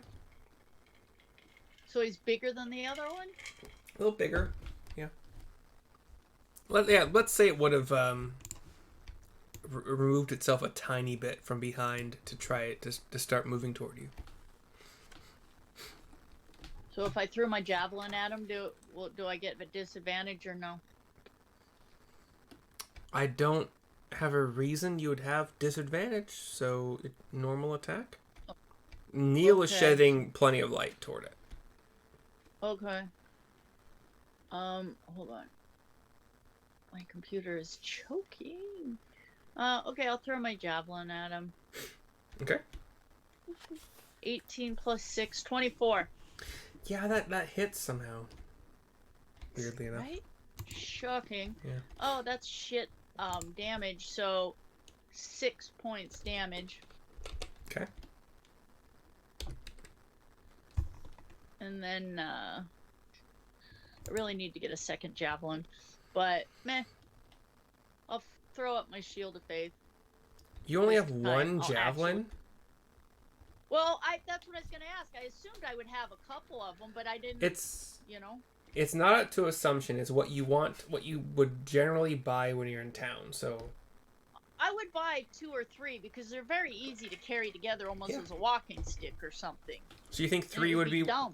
Three would be what you have? Okay, fine. And you could pick up your Yeah. first one from the first ghoul if you think that you would want to. Yeah, I would pull it out of the first guy, so I would have 3. Now I have 2. Yeah. So I'll throw the second one at him, like a twofer. Yeah. Do it. Oh, that's a shit roll. 8. 8 does not hit. That's the first non-hit against a ghoul here. Right? So I'll be like, damn. All right. Now I'll fire up my shield of faith and sit there muttering. And I can hear Donnie being like, it's obviously my handsome, my devastatingly good looks. That's exactly what Donnie said. You, miss. You're correct. I'm so sorry. He's so sorry for his beauty. All right. Next up is Rio, followed by Neil. Yeah, this looks like it deserves favored foe status, so there'll be a D4 roll after I connect. Okay. Longbow strike number 1. Okay.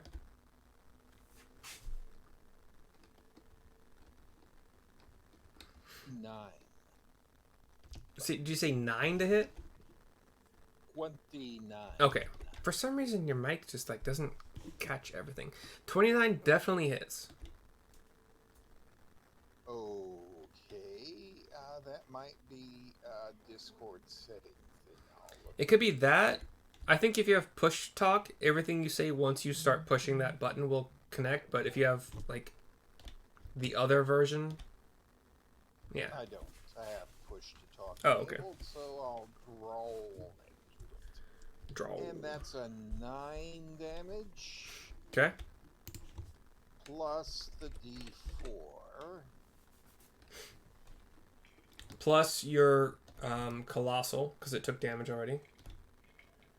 Okay, here's 2 Okay. from the favored foe, and now here's Colossus player. Another 8. Damn. Arrow number 2 is a 27. Yeah, fucking hits. Yeah. And here's an 11 points of damage. With colossal or without? Without. A colossal's only Once per turn. once per turn. Okay, so 11 This for time that. You connect. Is that also true for your favorite foe once per turn? Yes, once you connect. Okay. Right. So Bonus action. that's all of my offensive actions. Was favorite foe a bonus action or just free use? Limited use, it says. It doesn't say if it's a bonus or. Special. Oh, okay. And that rolls for a minute or until losing a connection. So it doesn't say that it's a bonus action or an action. You can just use it when you hit, probably, right? Right. When you strike a foe, you can declare it your Okay. Big beefy ghoul is looking bad. Beyond bloodied if there is blood, but maybe enough of its musculature, skin, etc. has been wiped away from one javelin and 2 arrows, and yeah. Neil, That's you're a up. good name for it. Big beef. Yeah, Big Beef. Neil, you're up against Big Beef. Ooh, big beef. Okay, Neil, gets, first level, dissonant whispers. Let's see, is that taking me? No, it's just verbal. So, I whisper a discordant melody that the ghoul can hear in his brain, and he needs to make a wisdom saving throw. Okay. Definitely a ghoul's strong suit. That's a nat 1. Doesn't matter. Doesn't matter what its bonus is. Ah! Alright, so then my dissonant whispers inside his head hurts him with 7 points of psychic damage. Okay. And he must immediately use the reaction to move as far as speed allows away from me. Given its location, that's like a foot. So the damage is nice. The movement is, yeah. He's gonna turn scared at you and then just move a foot or 2. And so, Theoretically, he could move to the west, which would bring him further away from Neil, though, ultimately. Or is it he can't even get any closer to you to Can't get get further away closer. from you? Okay. Yeah, he wouldn't know that. Yeah, you might see it start to scratch at these stone walls, trying to get away from you, and being ineffective for sure against the stone. Next up is what I'm calling King. Yes, Sorry, yeah, go ahead. Bonus action. I'm gonna give bardic inspiration to Adon and be like, Adon, help us out here. Okay. All right, Donnie, show us what you've got, big boy. Next up is the King Ghoul, and it says it uses a reaction, right? It doesn't say it's frightened of you for the next turn. Right. Okay. No, it doesn't have. So on its turn, Wants now.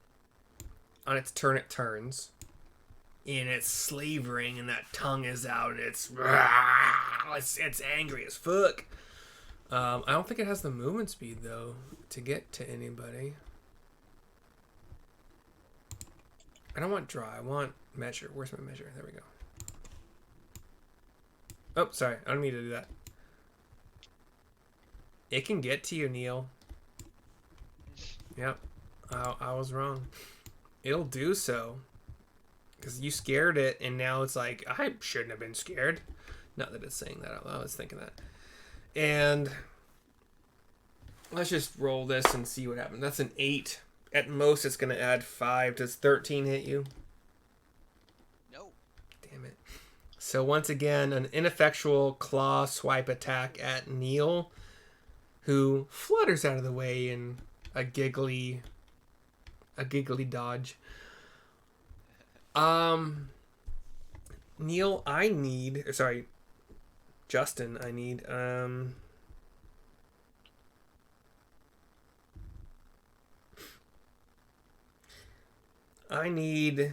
1, 2, 3, 4, 5, 6, 7.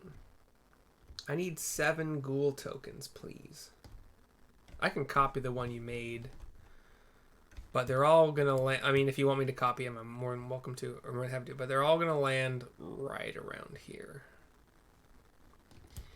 You all who have, well, Neil, you're the only one with sight, and Rio actually as well.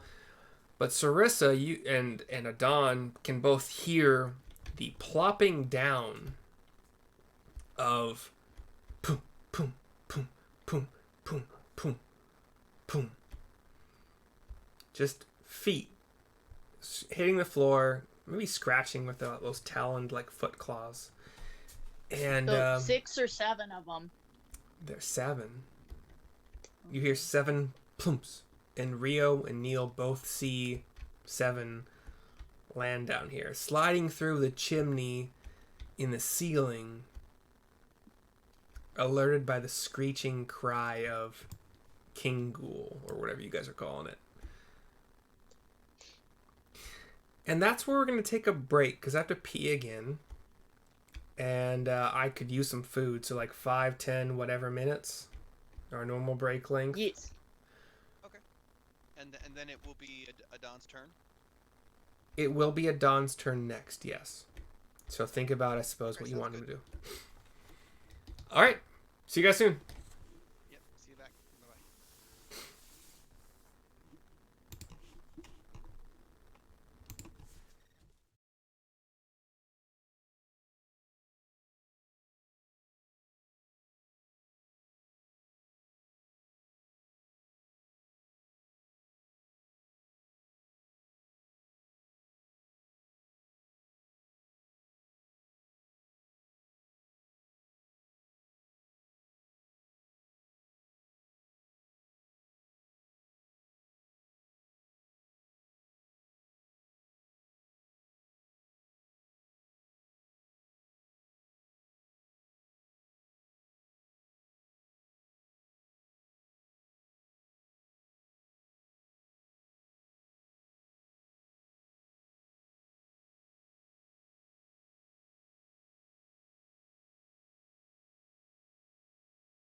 Streamlabs.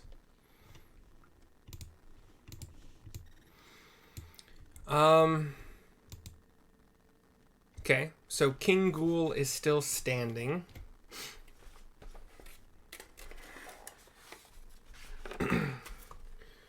But is looking rough. The rest of these ghouls look kind of like the one you guys encountered the first time. 10, 8, 14. Let me write this down, sorry. I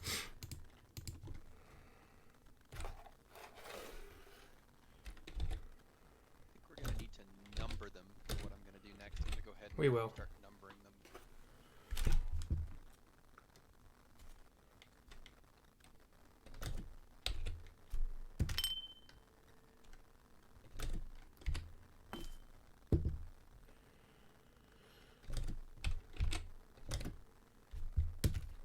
Okay, so that's another 8.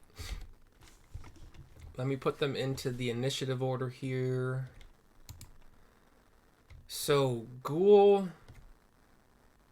Yeah, I don't know how to. Yeah, just number them however you feel like.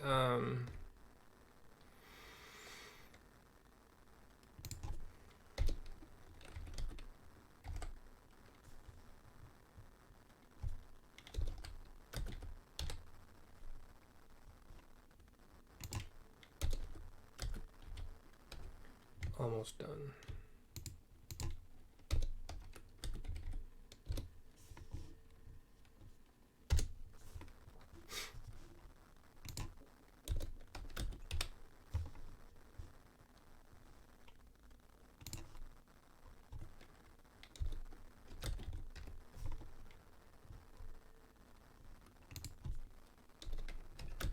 All right.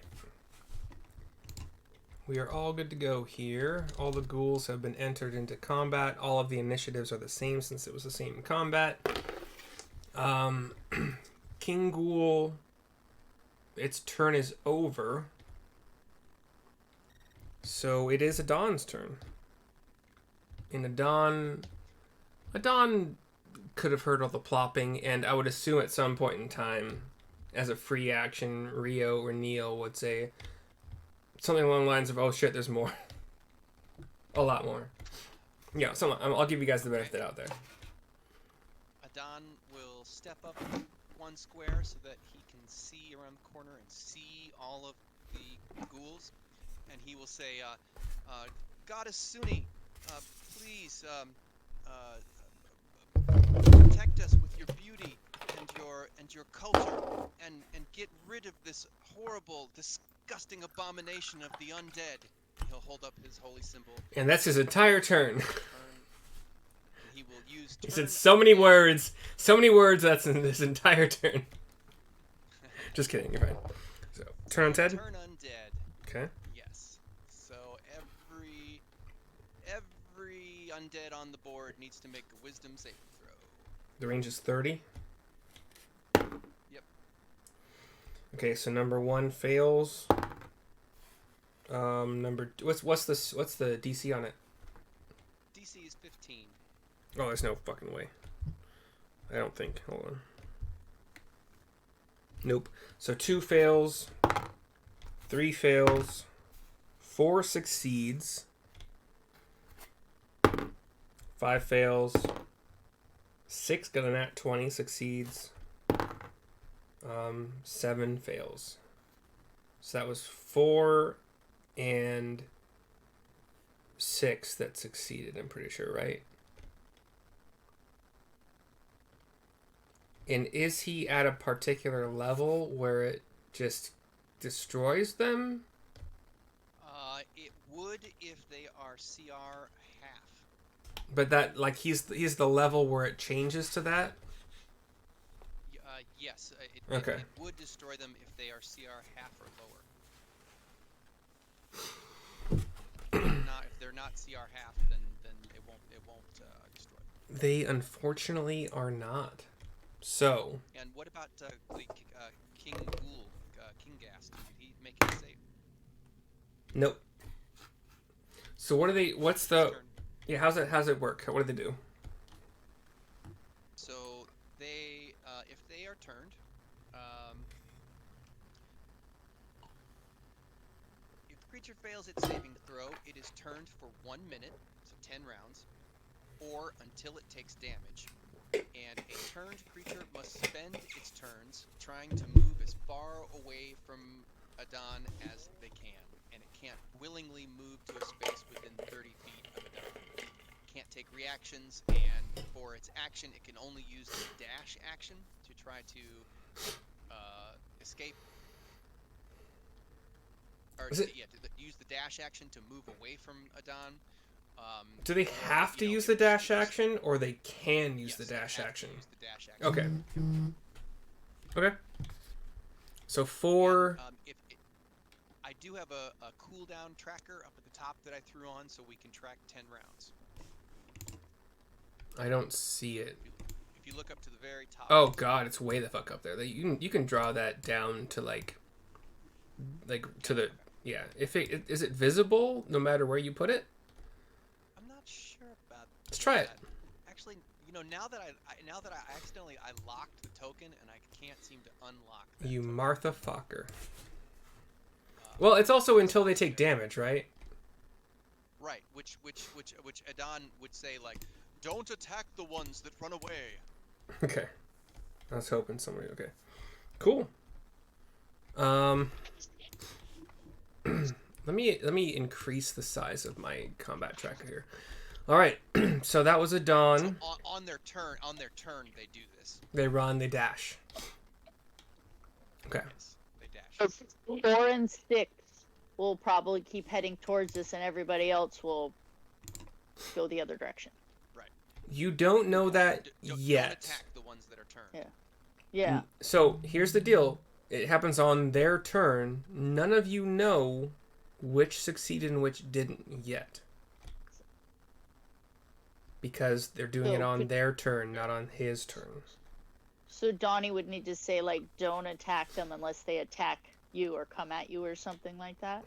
He kind of said don't attack the ones that are fleeing, which I think is pretty much what you need to, yeah. So, but you have to wait until their turns to know whether or not they are turned. Anyway, Adon happens to be at the very bottom of the initiative. So Sarissa, you're up. And you do not... How ahead. does how bad off is the king that's next to Neil look? The king looks so bad. Okay, so can Sarissa just swing at her with her sword? Sure. So 5 plus 7, 12. That's not any good, probably. 12 just hits. And I do not sweet. I do not think there's a way that you cannot kill it with your attack. Okay. So once again 7 you get to describe 13. once again you get to describe how this ghoul, the king ghoul, dies. Sarissa just sticks her blade out and just does a little flick with her wrist and just basically whoop, chops his head off cleanly, and then balances it on the tip of her sword for a minute, and then just wings it off into the corner of the room. Toward the undead ghouls, or like toward the ghouls, or No. Okay. No, just off the other direction. Okay. And then she'll just do a nice step behind sidekick and just boot his body out of the way. Yeah, there is once again nothing left really to rummage through. It's nothing. So cool. Bonus action, second attack, movement. No, I'll just tuck myself back up where I was so I don't get in anybody's way. And did you say that While you I used wait. Shield of Faith on yourself the last turn? I just fired it up, yeah. You did. Okay, cool. So that's still up for like what, 10 minutes, 1 minute? 10 minutes. Okay. Cool. Next up, ghoul number 3 will let's see. Okay. So let me measure some things here. 5, 10, 15, 20, 25, 30, 35, 40. I don't know where this staircase goes. So anyway, It's for an entire minute these are doing it until they take damage? Yes. Jeebus. 10 rounds. Alright, next up, ghoul number 6 is not turned. 5, 10. He'll attack the closest thing, which is Neil. Fucking 7 plus, I think they only have 4. Does 11 hit? No, it does not. What is with these rolls? I want to make something difficult for you guys. Not deadly, but difficult at some point in time. Alright. Next up, we have Rio, followed by Neil, and then 5 ghouls in a row.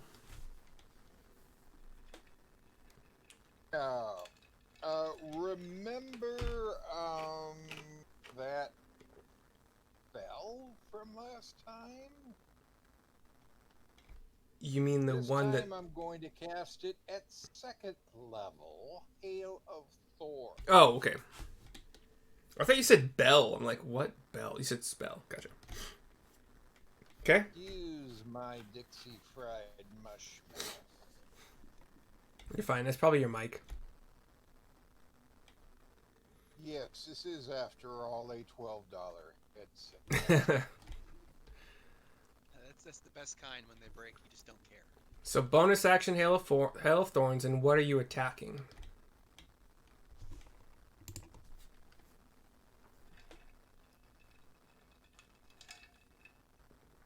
Gomer right here. Number 2. Okay. Number 2.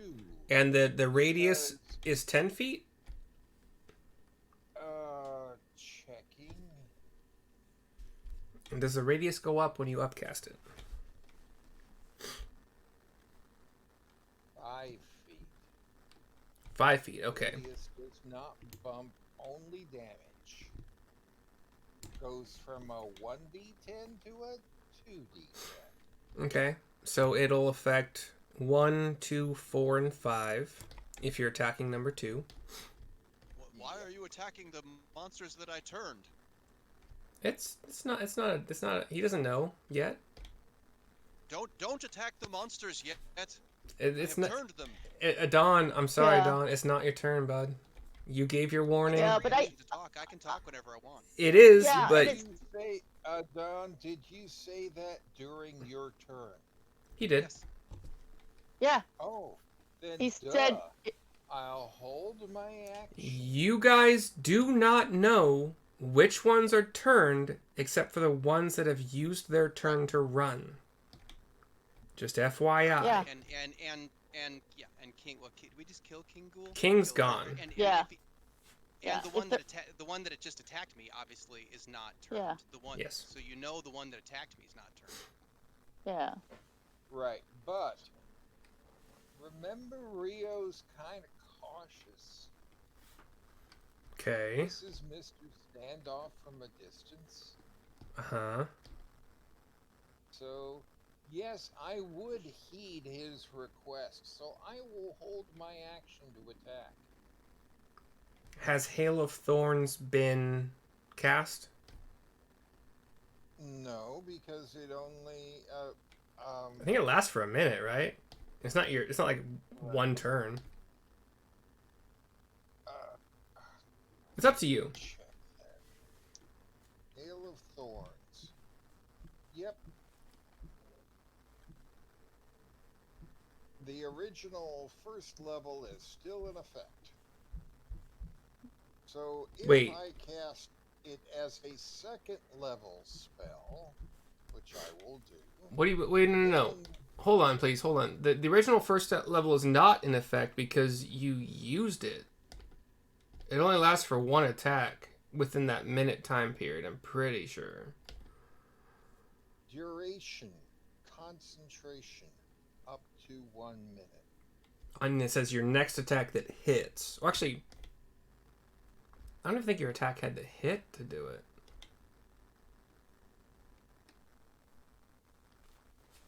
The next time you hit a creature with Okay. a ranged weapon attack before the spell ends. So the level 1 Hail of Thorns did its First thing. sentence of the spell. Yeah, the level 1 Hail of Thorns did its thing on that first fight. Do you want to be casting your level 2 Hail of Thorns or another level 1 or do you just want to hold your action? I'm going to sit tight and hold my action. Okay. And as I said, you guys can interrupt. I don't need a prompt or whatever to. I'm fine with that. So, okay. Rio, turn held. Neil, you're up.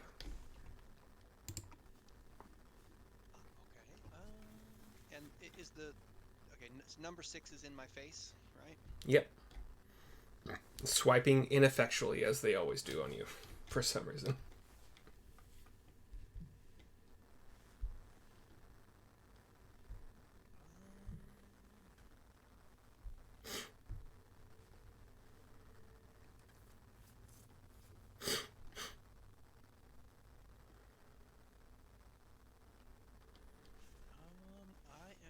Neil is going to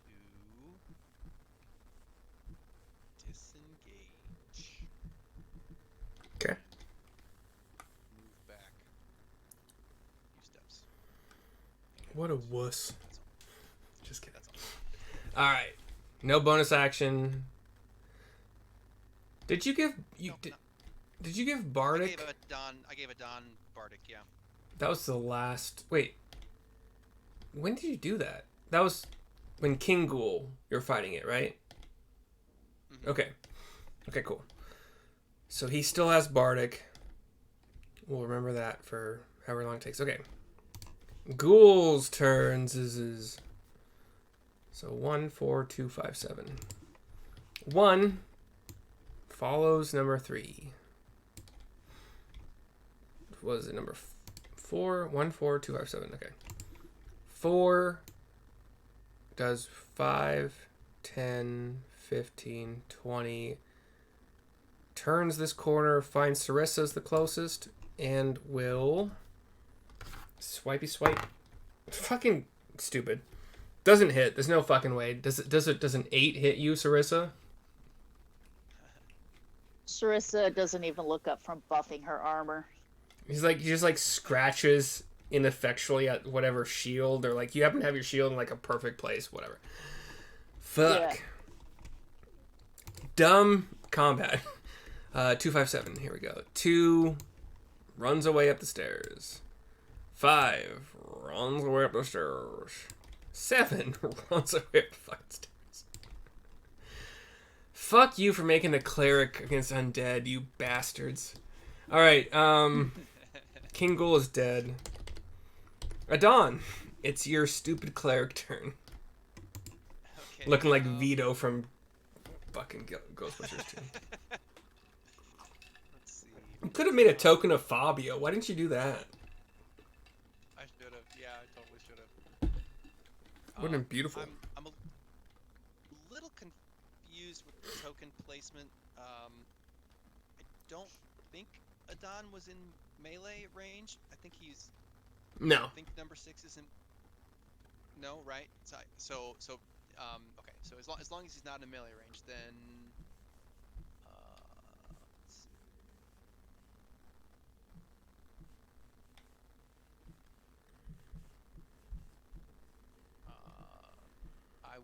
He will cast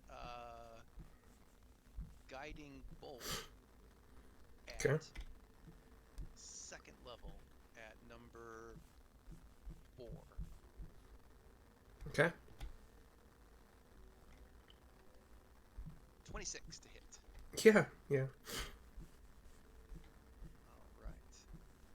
For 9 points of, I think it's radiant Is damage. Definitely radiant and. Okay.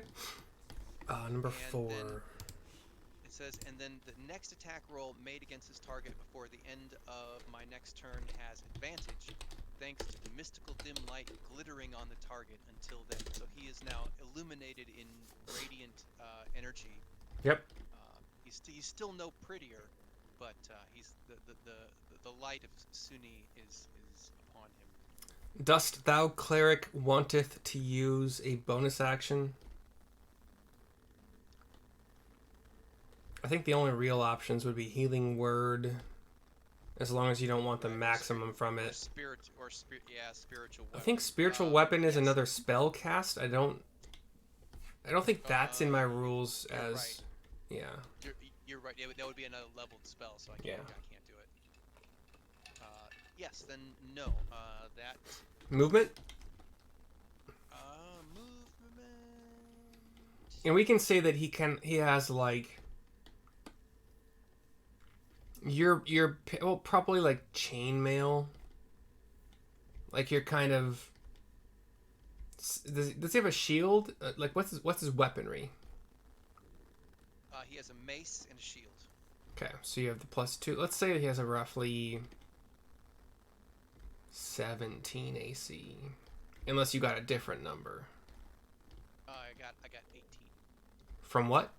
Because chainmail. Let's see. Chainmail 16. Chainmail 16. Yep, and shields 2. 0 dex, right? I think you said that earlier. Actually, he's got a +2 dex. Oh. He's got 14 dex of 14. So he would have had better initiative than. Well, no, they tied at 14. They tied at 14. Actually, the king ghoul would have had 15 dex. So yeah. Anyway. Okay. So 18 AC. Gotcha. Cool. Yeah. No.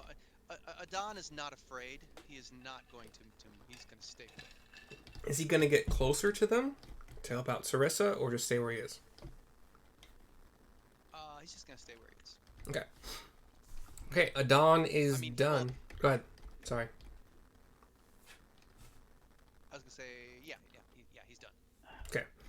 Sarissa, you were up next with a couple ghouls, and then Rio and Neil. Okay, Sarissa will longsword number 4. Okay. So 19 plus 7, so Yeah. 26, and Yep. I'll define smite him Okay. too, like when I slash. So first, let me do the regular damage. 4 plus, so 10 plus 10 plus, oh, that's not so great, 7, 10, so 20 points damage with my first swing. And then number number 4 is looking about as bad as anything in the entire universe could look. Okay, so I'll smack him again with my longsword, my second attack. Okay. 9 plus 7, 13. Yep. How do you want to do it? And then just a regular smack, so 6 plus 6, 12 points. Just a slice through from shoulder to other side of stomach. Yeah. Yeah. Cool. And then 4 is step done. my sidekick to kick his body out of the way. Exactly. Bonus action bonus action movement. Nope, I'm good. Okay. Number 3. They have to spend every turn moving as far away as possible. Yes. Fuck, I don't know this map well enough to... hold on a second. Fuck me. I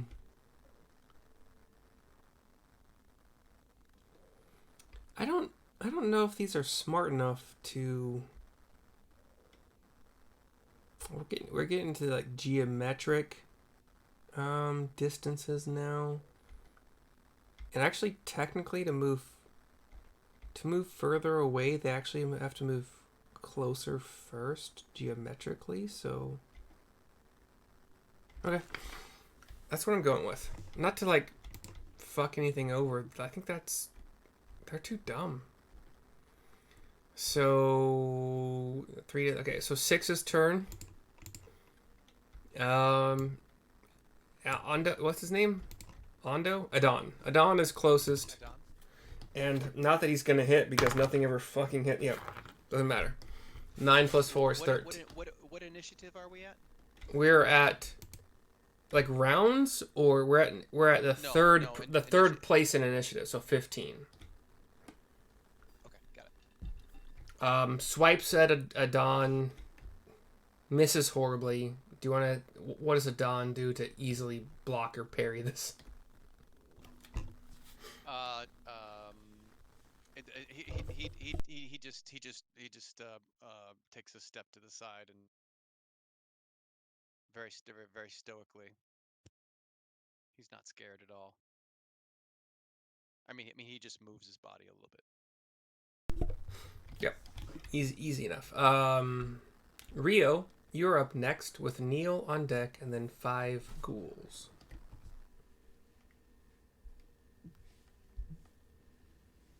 Okay, Mr. Ghoul there.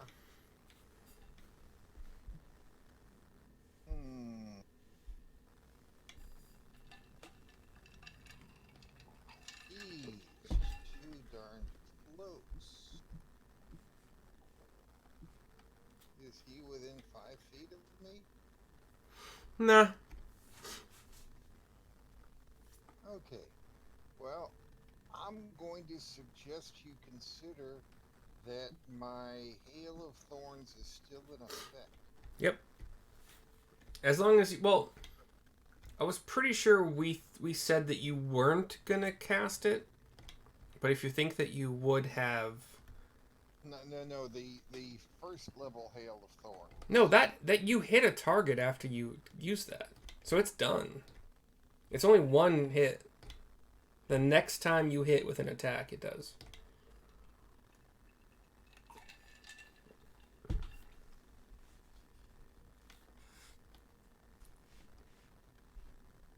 Okay.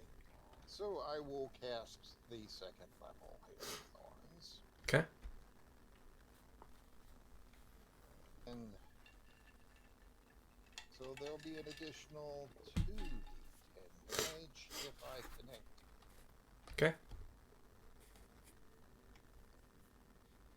Arrow number 1. 12. Fail. 12 hits, bud. Oh, it does? I thought Yep. you said 14. 14 hits also. 13 hit also. Okay, 12 so just hit.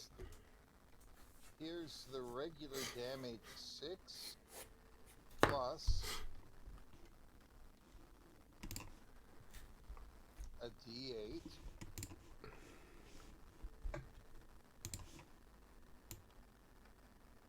There's 2. And now the 2d10.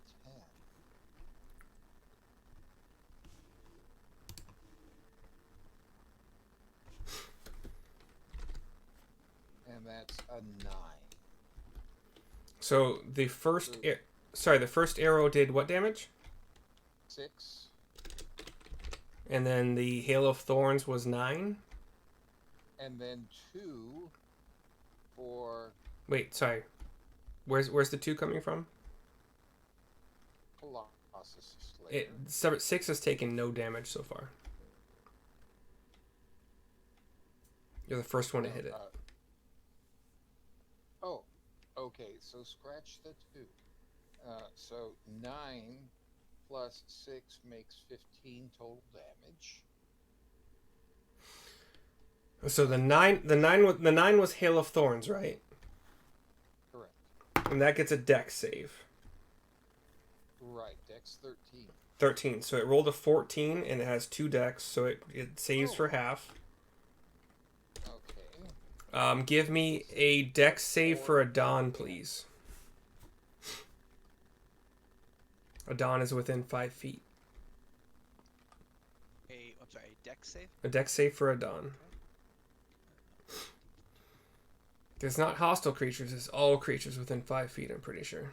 Oh, don't worry. I'll give you some good berries. Yeah. Adon fails. Okay. So Adon takes 9 piercing damage. I'm pretty sure it's piercing. Memo. Does he fail, or does he just not bother to try because he's Donnie? Note to self. Memo. Good berries. 10 each. 9 each to Adon. It's 5. It's 5 good berries per spell level, right? 10. It's 10? Okay, cool. Second attack, yeah.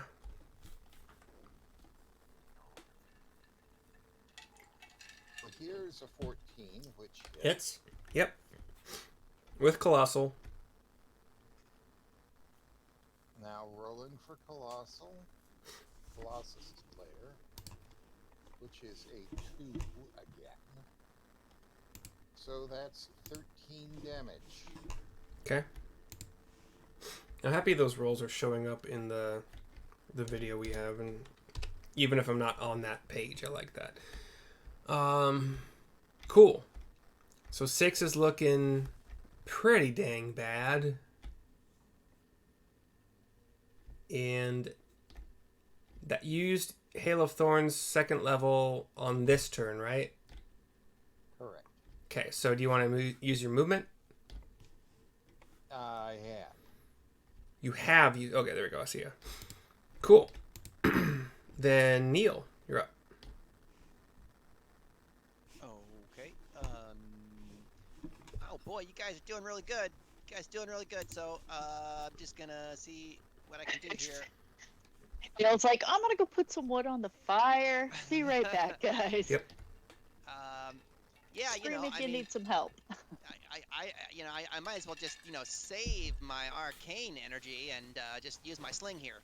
And he fires his sling bullet at the ghoul. Okay. 24. Jesus. Yeah. For 5 points of damage. Ghoul looking bad. Not as bad as it could be, but close to it. Bonus action, movement. You don't have a second attack, right? No. Yeah. Do not.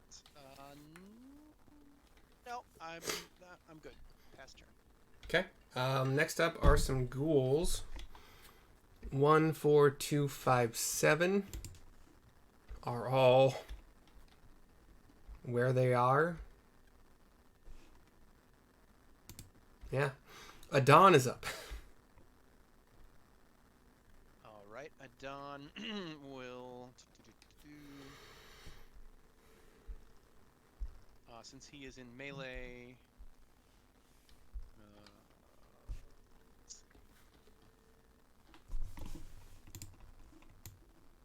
He's in melee, right? Looks like it.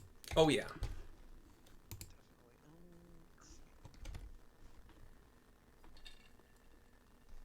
He will use a cantrip. He will use his cantrip, Word of Radiance, and he holds up his holy symbol that's hanging on a chain of his chest and says Sunni, and the ghoul needs to make a con save. 15.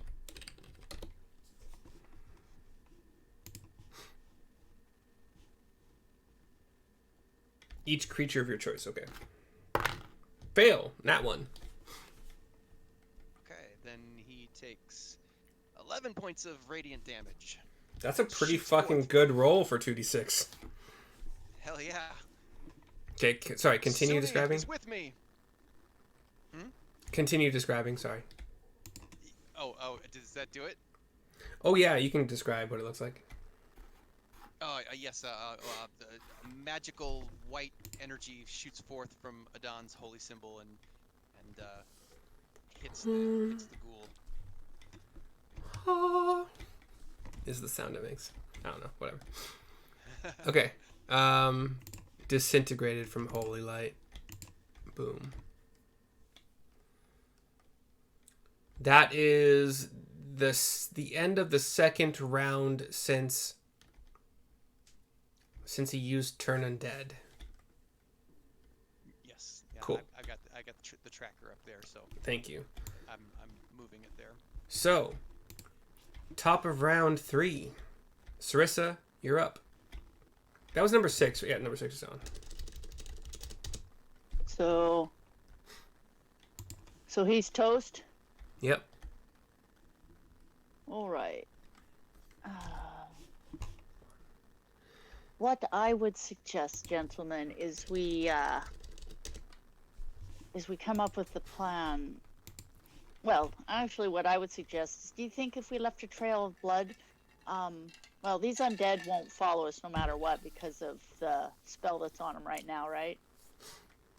That is correct. They are scared of me. But we could Oh. attack them one at a time. We could, I suppose we could do that. We could head down the hallway and take out. We'll only attack one at a time, and if we run out of time, we can always head back out, dash and head back outside. If, yeah. And how long do we have, Neil, or before Donnie disappears? We have approximately 40 more seconds. No. Oh, before you disappear? 9.5 minutes until a dawn disappears. The turn undead Oh. effect will go away in roughly 40 to 50 seconds. And this is the end of Sarissa's turn. Unless you want to move while you're talking. Yeah. Talking is not a free action. If you guys are going to like major dialogues, I'm going to cut that shit off because it's 6 seconds per turn, guys. So, I was very generous with that one. Yeah. Do you want to move anywhere while you're talking? No. Or use any bonus actions? No. Okay. I'll Press just the stay here. attack. Press the attack. Okay, Sarissa will start to think, all right, Donnie, whatever makes you happy. Yep, move your Hold 30 on. if you would like to. I'll move to like, oops. Each Yeah, I'll move square to the each beginning square of is this 5. hallway. Yeah. Yeah, I'll move to the beginning of this hallway. Okay, so we have a ghoul turn. Nothing happens that you can notice. Rio, you're up next. And then Neil after that. Yes, I generate 10 good berries and hand them to Adon. Okay. So your action is to create good berries. Yes. Okay. Nice. You give Adon all 9 of them, or all 10, or just 9? All 10. Okay. He's got a bonus HP to be used later, perhaps in trade for a third baseman. Oh, does that extend me to a temporary hit point if that takes me over? Nope. No. Okay. So so then I'm back up to full. Plus, technically... Yeah, I say 8, 9, hold 1. Ah, yeah. 8, 9, hold 1. Perfect. Technically, in the game, each good berry takes 1 action per good berry to consume. Oh yeah. I'm okay with like 3 per action, or Well, 1. I'm not sure that I'll wait till my turn. I'm not sure that I will. I'll just hold on to them. So 3 per action, or 1 per bonus action. Whatever, that's fine. Rio, are you gonna move or use a bonus action?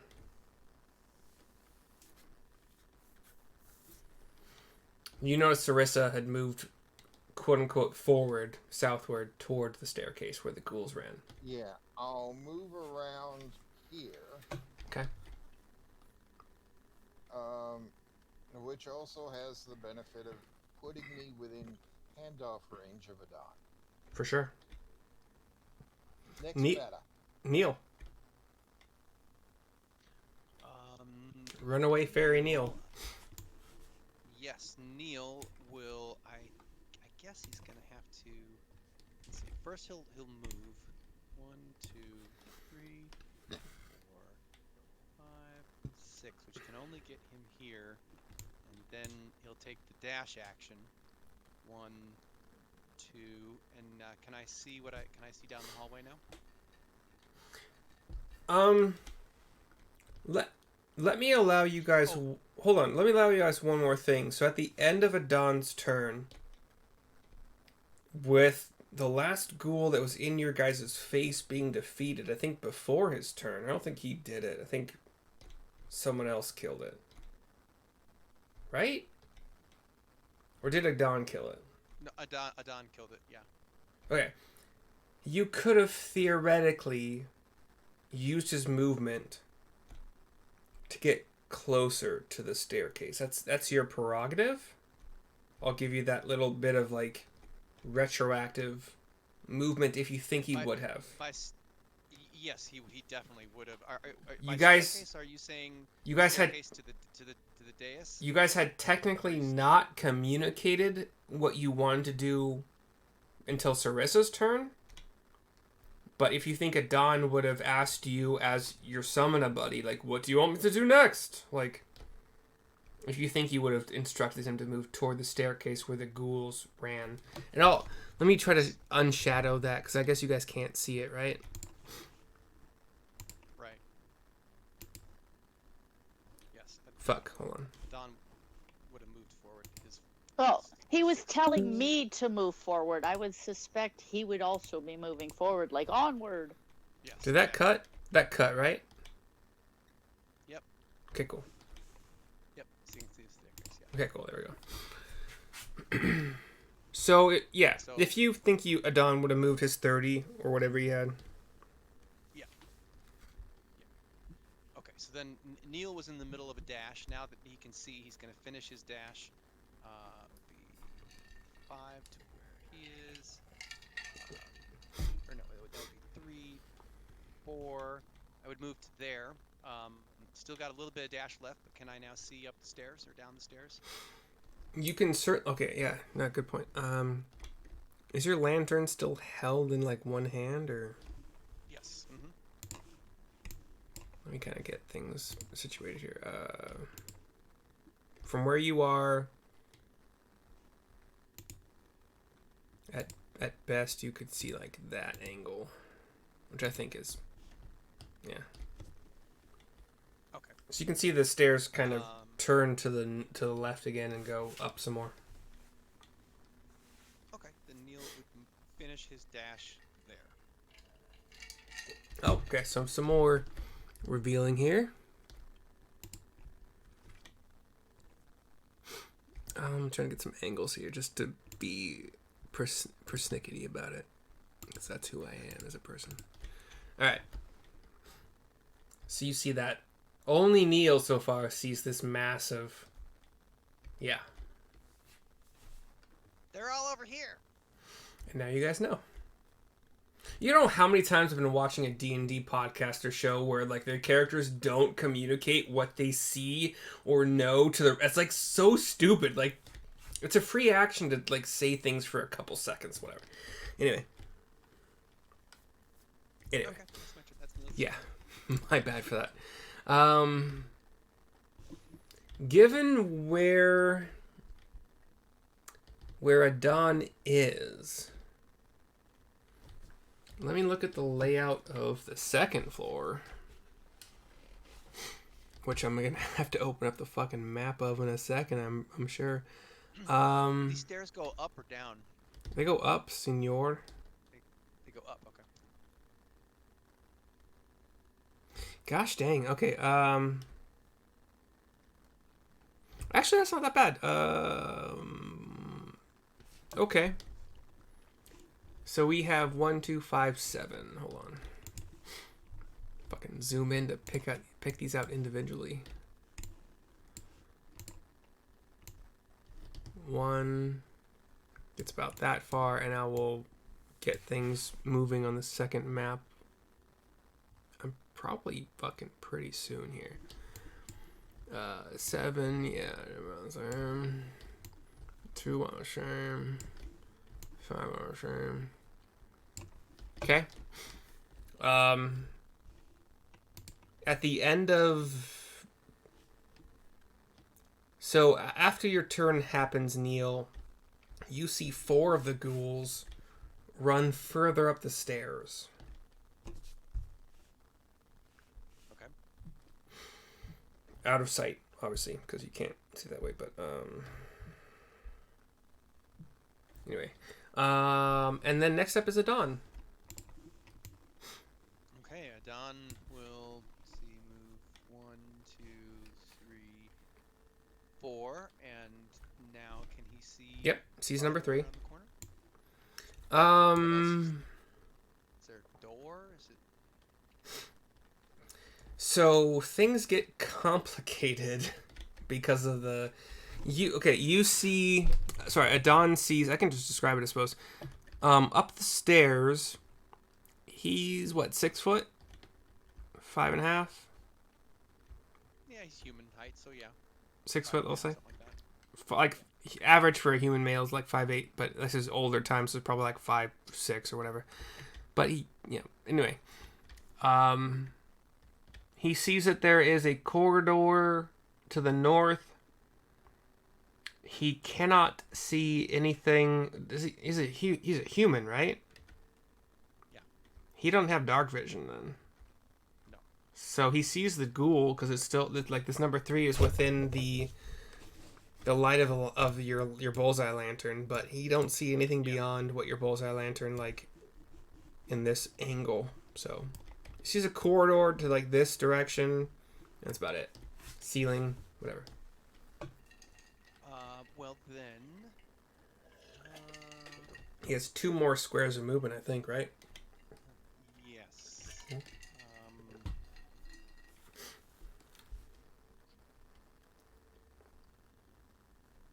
But instead of taking those 2 squares, he will.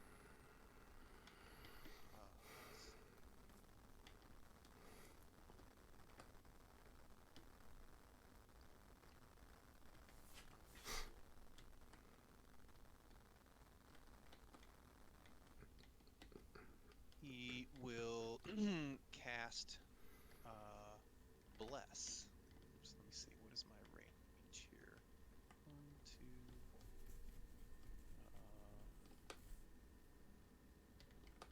2. Range of Bless is 30 feet. Does it? Is it targets you can see? It is. It doesn't say you can see. It just says you bless up to 3 creatures of your choice within range. Okay. I know it's strange. It doesn't say you need line of sight.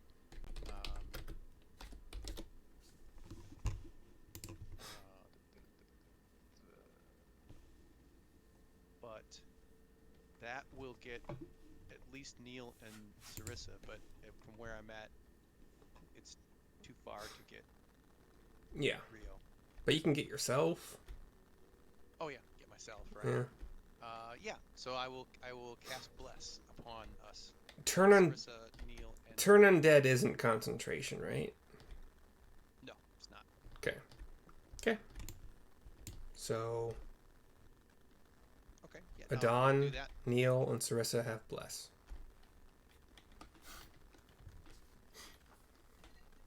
And that's my turn. And what does bless mean again? Bless gives you a 1d4 that you can add to Attack rolls and saving throws. To attack roll or saving throw. Okay, 1d4 attacker. Okay, perfect. Thank you. All right. Given Adon's new position,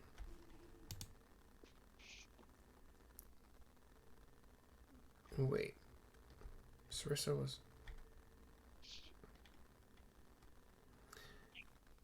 I don't know why 3 didn't run on his turn. I think it was because of where Adon currently was at the time. Yeah, so okay. Adon was like right here or something. Yeah, so 3 was as far as it thought it could be. So that, yeah. Well, fuck. Whatever. Things are the way they are. It doesn't matter because it's not 3's turn. 3 would have been skipped after Sarissa, but that's my fault. So all of the ghouls, you can hear them trying to kind of scramble their way further away from this cleric bastard. But like you hear some scratching at the walls to the north, along what you believe to be a hallway or corridor at this point. And we are almost to the top of the round. So Adon, and then Sarissa on deck. I feel like I missed something, but I don't know. That was Adon's turn. He moved and cast Bless. Yeah. Thank you. So yeah, that makes more sense to me. So Sarissa, you're up.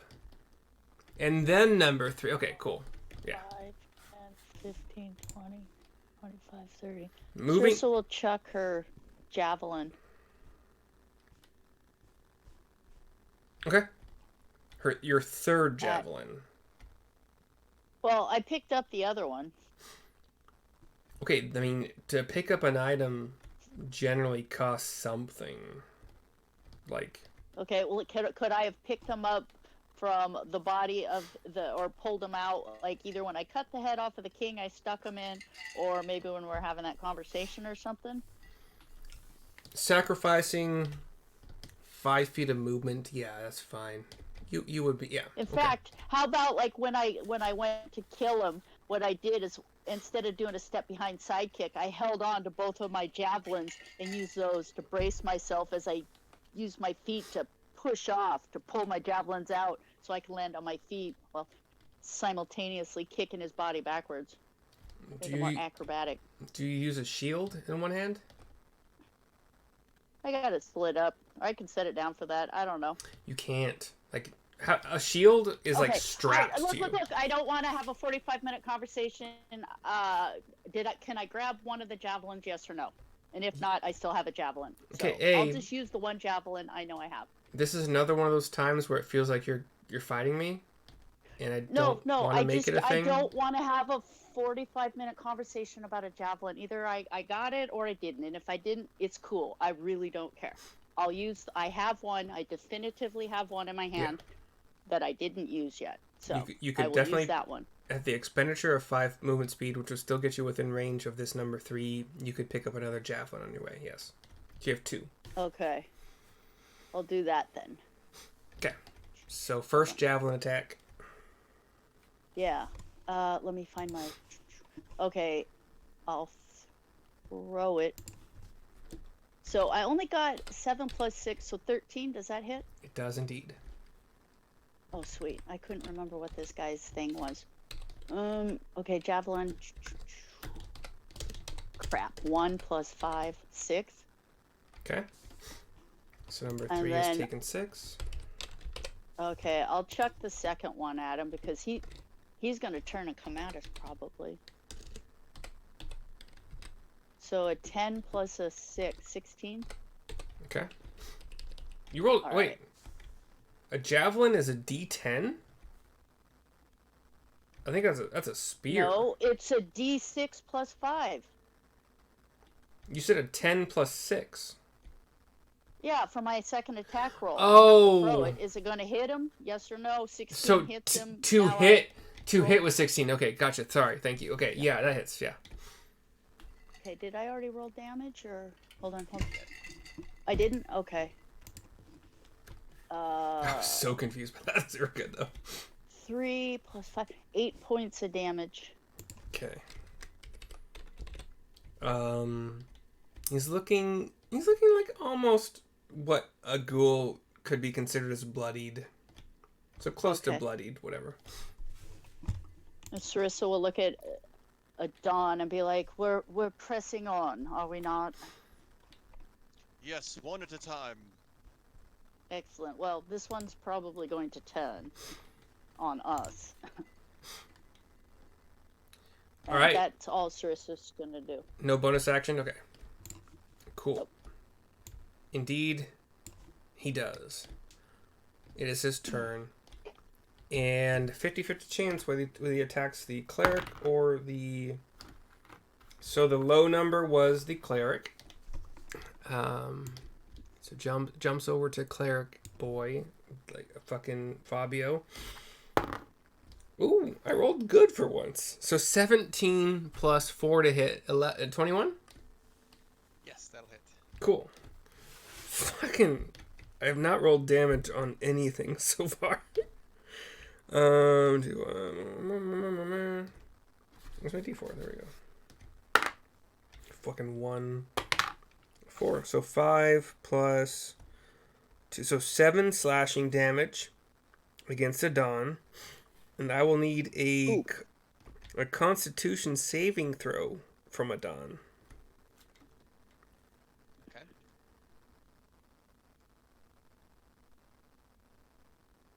$23. Yeah, that saves. Okay. So that is number 3's turn. We have following... Actually, Sorry. wait, so I took damage, right? So I will... Wait. You're concentrating on Bliss? Yeah, but Yeah. how much was the damage again? Not enough It to was- make it higher than 10. It was 7, I think. Yeah. It was 6. I forgot. 6 forgot or to 7. roll. It was it wasn't a lot. Not yet. So 10 or I think 10 or higher, right? I'm not sure, but hold on. Before I make my save, I have to apply my damage. I forgot to apply my damage. So how much was the damage? 7. 7? 1, 7. 4, yeah, plus 2, yeah, 7. It was 7. Okay. All right. So concentration check. And did you give him Warcaster?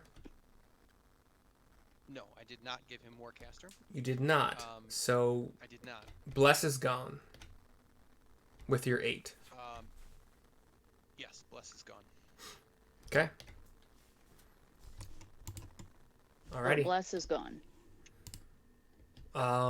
Next up we have Rio, followed by Neil, and then some ghouls.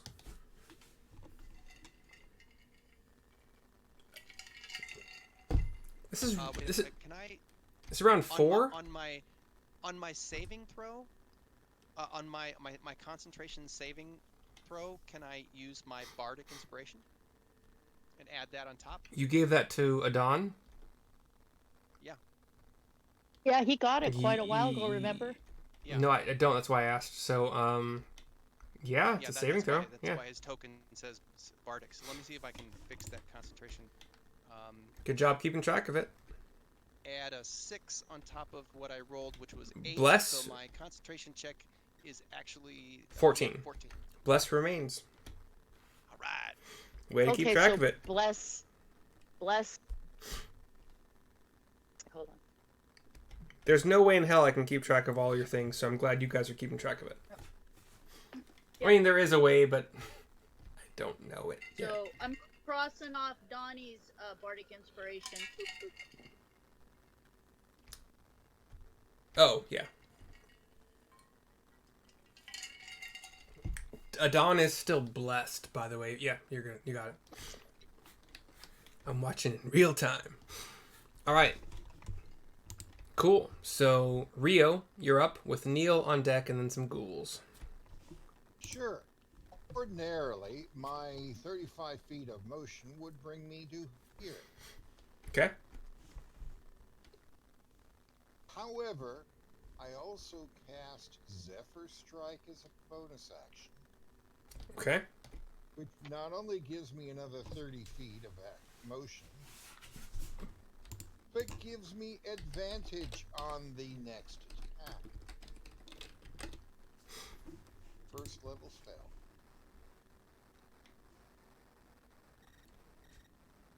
For the duration, your movement doesn't provoke opportunity attacks. Once before the spell ends, you can give yourself advantage on a weapon attack. Whether you hit or miss, your walking speed increases by 30. Okay. This is worded weirdly. So once before the spell. Welcome to the wonders of wisdom. Yeah, right. Once before the spell ends, you can give yourself advantage on one weapon attack roll on your turn. That attack deals extra 1d8. Okay. I think it's worded weirdly enough that that's fine. You get the extra 30 feet on that. On only this turn. Yeah. Okay. Righto. Cool.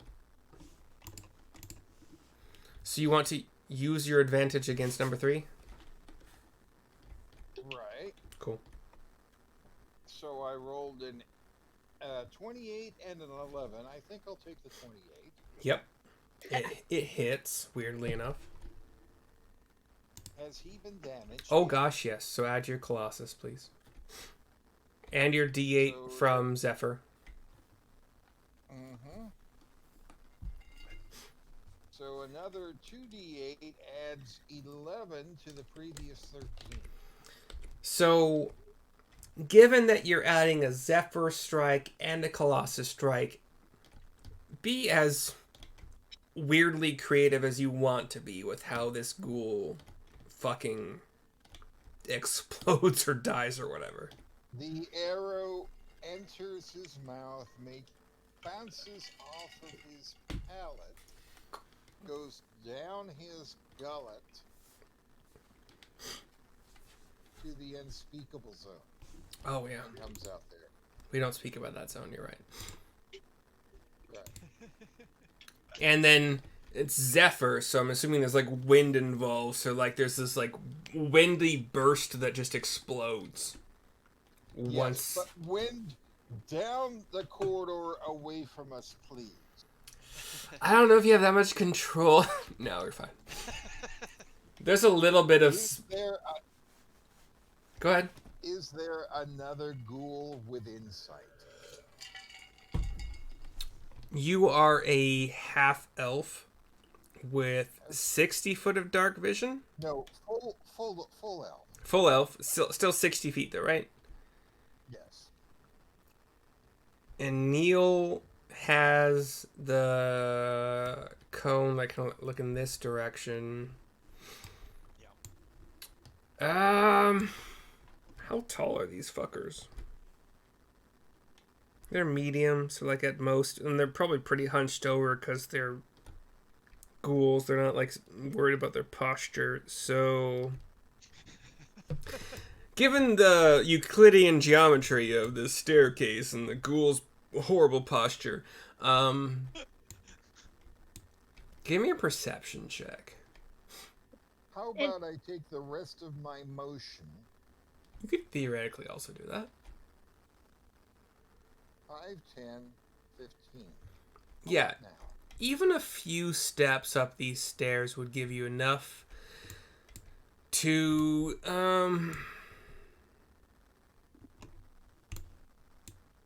fuck, we're gonna have to do a whole bunch of tokens.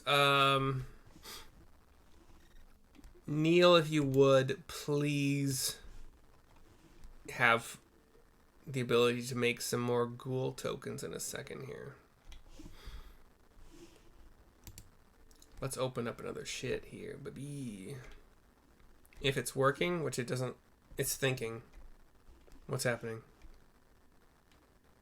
Oh, it's populating. Okay, hold on. Where's Axeholm? Oh no. Is my internet that slow that it's taking this long to fucking gosh dang it, I hate stupid Wi-Fi.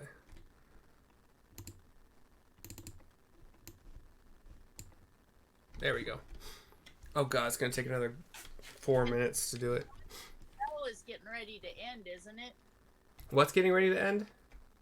Donnie's. No, it's oh, the undead thing will be No? another 6 rounds. Oh, okay. I'm trying to keep track of the rounds. I'm not necessarily doing a I'm great job. keeping track of it on the Good, cooldown thank tracker. you. Okay. We're on a new map now, so hopefully your thingy accounts for that. There's no fog of war though. Yeah, I'm working on that. Okay, so let me make sure I have cutting on. Okay.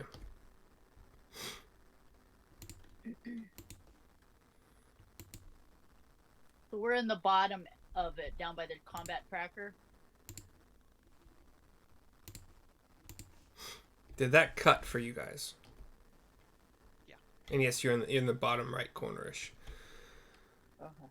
I'm not paying attention to the rest of it. I put Neil on there. I put Rio on there. Sarissa there. Put yourselves where you were on the stairs before, because I don't necessarily remember. And then Neil, the 4 ghouls are like right up here.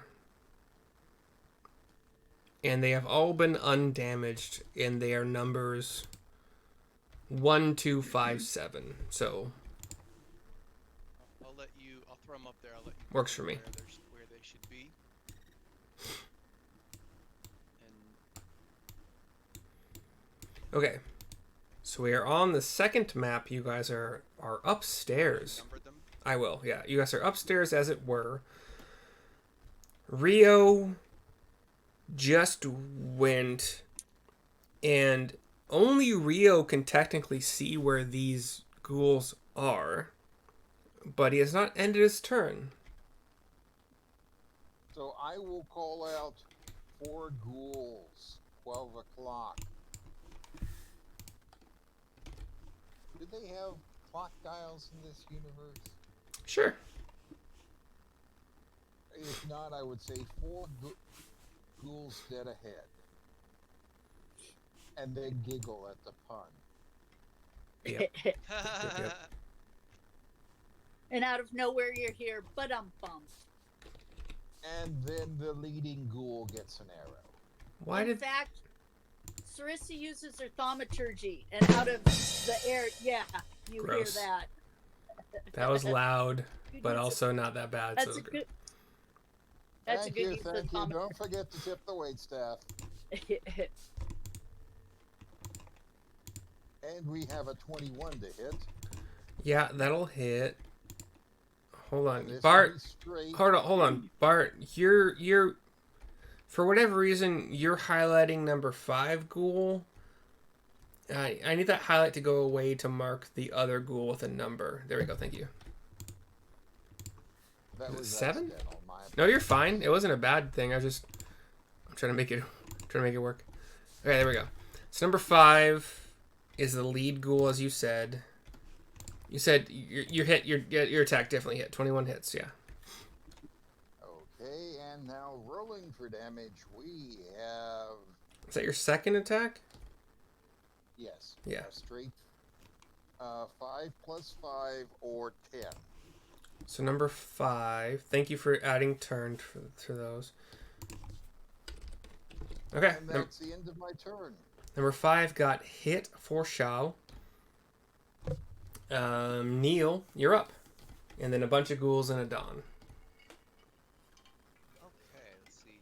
Neil needs to turn the corner here and move up the stairs a little bit. Does Neil need to move to the top of the stairs, or can I stop right there? I mean, See him where I'm at now. you're small, dude. Right. You 3 feet tall? Yeah, I better move. Neil will move all the way up to the landing. You might be able to see them from a few stairs down. But yeah. Yeah, It's like you that's could- okay. He'll move up to the top of the landing there anyway. You could save yourself like 5 feet of movement speed, but yeah, you see them all. Wait, you have dark vision, right? No, you don't. You have the lantern. Holding Yeah. holding the lantern. They're definitely illuminated in the lantern light. Yeah. Okay. Then Neil will use his once a day ability to cast Fairy Fire. Okay. The spell slot he uses is once a day Fairy Magic to cast Fairy Fire on the ghouls. So they need to make a Dex? Dex save. 17. So 16. 19, 12, 16, 7. So number 1 and 5 are not fairy fired. Okay. And good luck adding all of that to this. Yeah, there, that works. Okay, so 2 and 7 are Fairy Fire. Yes, 1 and 5 save. Yeah. Okay. That's your Got it. action, I believe. Bonus action That's movement. my act.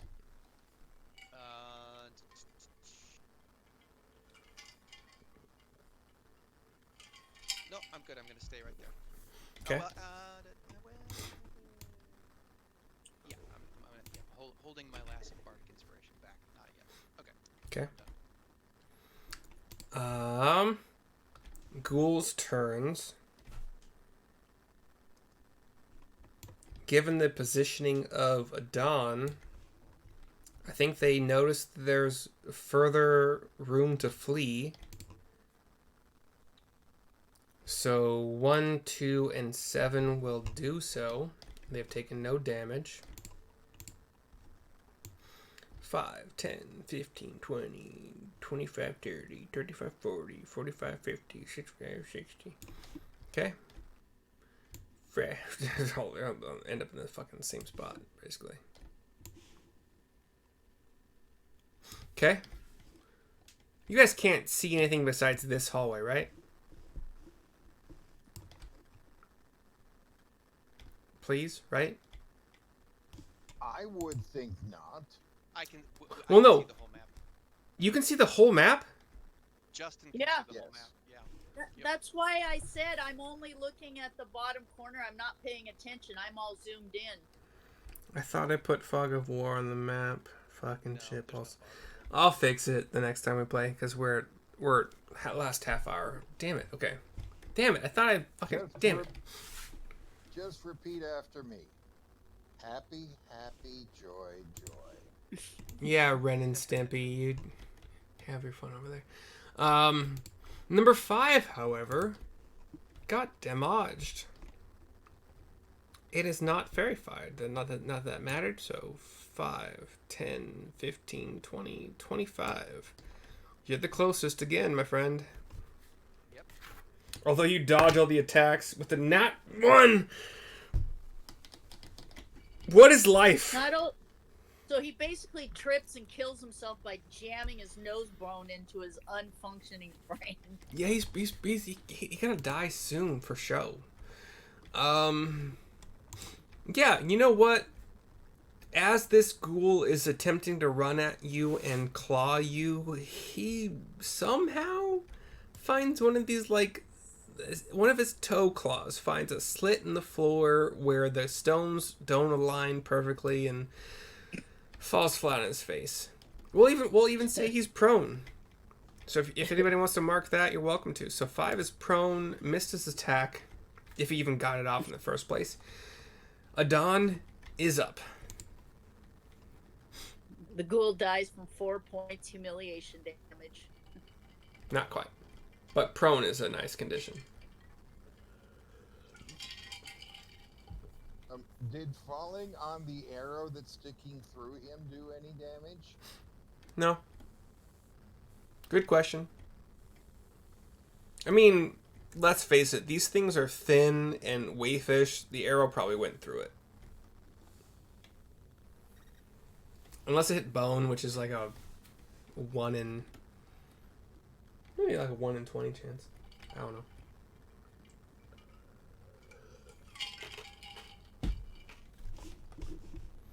What is Adon doing? Sorry. Adon's turn. Go down. And Go down. any of you are welcome to look at the stat sheet, the character sheet that Justin created on our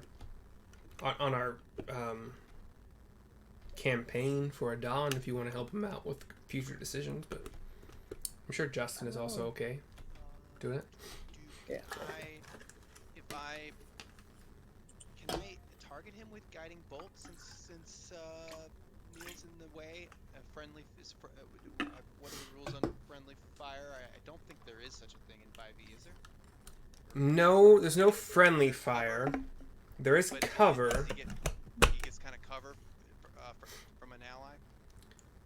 So, once again, just FYI, and you guys know this, Adon is a pretty fucking tanky, temporary, non-person. It's like putting him up close and personal with things is not a bad idea.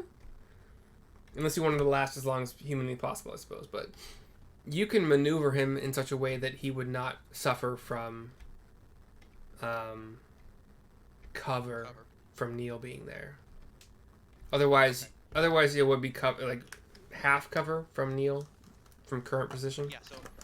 So I'll move him up to where Yeah. got a clear shot. That's fine. And I will do guiding bolt at 2nd level. Damn. Boom, and 9. And I got bless. So let me throw Ooh. a d4 on top of that. The bless could do it. It's a 4. Oh, it's only a 1. Oh! For the second time in this entire combat, one of your attacks goes wide amongst all of you. And the ghoul... It's because your attack is happening simultaneously with the ghoul tripping and falling on its face. So it just goes slightly over it. Actually, since it's a ranged attack, it would be at disadvantage anyway. Because prone. That's even more reason for it to miss. So, thematic, So it misses. story-wise, thematically, that fits pretty well. That's your action, and 2 spaces of movement. Yeah, with the last space, with my last bit of movement, I'll move up to stand side by side with Neil, get in melee. Okay. Okay. And I will advance my cooldown. We are on the next. Yeah. So Sarissa, you're up, followed by Rio and Neil, since there's no ghouls in between y'all anymore. Sarissa, let's see. Sarissa the best. I'll grab my 2 javelins as I go by the dead ghoul. Sacrifice Sure. the 5 feet. Can I go stand next to this guy and just jam my javelin into his back? The first javelin. Did we decide as a group whether we are doing flanking? Not flanking. Wait, is it called? It's called flanking, right? I think we said no for right now. No. Okay, so You know, regular attack then. yeah, just a regular attack because it was one less thing to keep track of. So, Yeah. um, Honestly, it's really Let's see. annoying. 17 plus 6, 23. Weirdly enough, it hits. Yeah. Yeah, and then he'll take 9 points of damage. Okay. Is he still going? Was that with your? Why are you using a javelin in melee? Just because you picked him up? Yeah, I picked it up. It's in my hand, and I don't feel like bending over. He's on the ground. No. I'm just poking him like I'm picking up garbage off the ground. So 2 things. One, I enjoy that you are following the. So take inspiration. Give yourself an inspiration that you are not. Like, assuming you can pick up 2 javelins and then also have your sword in your hand and your shield. So inspiration for that. You can use it for advantage on your next whatever you want to do. 2, you have advantage because it's prone. So if you want to try for a crit, you're welcome to. Okay. 19 plus 25. Better, Close. closer, but yeah. Yeah, So still Yeah. 9 damage. yeah, and then I'll poke him with the second one, like dink. Okay. So after your first hit, again, this Yeah. is going to be with advantage, just FYI, but after your first hit, you notice it is looking... Wait, what did I just do? It's looking what the ghoul equivalent of bloodied would be, and then a little bit more damage. So, use your advantage again. Okay, He's so starting to look pink. I critted. Woo! There you go, baby. Roll, I got a 20. So, Yeah. your option of doing any of the following crit rolls. You can. My rule is you roll 3 of your normal attack, your damage die, take the best 2, and then add your modifier. You can also roll 1, double it, add your modifier, or roll 2 and add your modifier. So it's up to you. I think my rule is more fun, but it's more dice roll. Okay. But Okay, so roll 2. What? roll 3d6, take the 3d6. best 2, and add your Okay, modifier. 3D. All right. So 6 and 3 is 9 plus Yep. 5, 14. Yep. How do you want to do this? I'll just poke him right through the back of the skull, like tink, because I'm embarrassed for him. So Sarissa has picked up 2 javelins along the way from throwing, and just like nonchalantly, just like, oh, you're still here, boop, Yep. through the basically, skull. Just like poke. Yep. And then I Yep. just pull them out. I wipe them off, and I'll just stow them on my back or whatever. So Oh my god! it's like, I just made a grid that was super confusing for a second, but I have no idea how I did it. But do you want to use any of your movement or bonus actions? No, I used all my movement to get here. I thought you only used like 4 squares. 5, 10. But you said I lose. You said Oh, I yeah. lose a square for picking And up a javelin. technically, it's also difficult terrain to move through an ally or monster's Yeah. square. So yeah. Yeah. Okay. Cool. Yeah. And make sure you note that you have inspiration the next time you want to use it. It's any d20 roll you can Sweet. roll. Okay. It's like Inspiration. luck. You don't have to declare it before you use it. You can use it as a luck roll. So when shit goes wrong, you could be like, "But wait, I'm inspired." Yeah, you can roll another d20. Nice.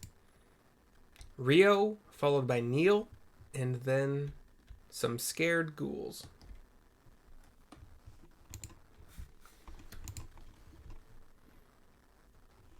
Advance 35. What is that movement? Do you have 35 because you're a wood elf? Yes. Okay. I was curious about that. I get it. Even in Baldur's Gate 3, you have 35 as a wood elf. It's weird. No. Wendy. You have an extra 5 feet of movement speed because as a wood ranger. It's like some ranger class or subclass. Anyway. So that's... Wait, the sheet says my walking speed is 35. Yeah. So, this entire fucking area is revealed, but you can see... I can't believe that I didn't. Whatever. You can see this angle. You see arrow slit, like, right up there. You see a door over here. But this is about all you can see of this hallway at your current vantage point. So you can probably hear the ghouls, but you can't see them. I report the audibles back to the rest of the party and say they're out of sight. Out of sight. Would you be able to see a little bit of a glow from the fairy fire, though? It depends on the radius of the glow. 5, 10, 15, 20, 25, 30, 35, 40, 45, 50, 55, 60 feet, iffy. Wait, sorry. What's the glow radius?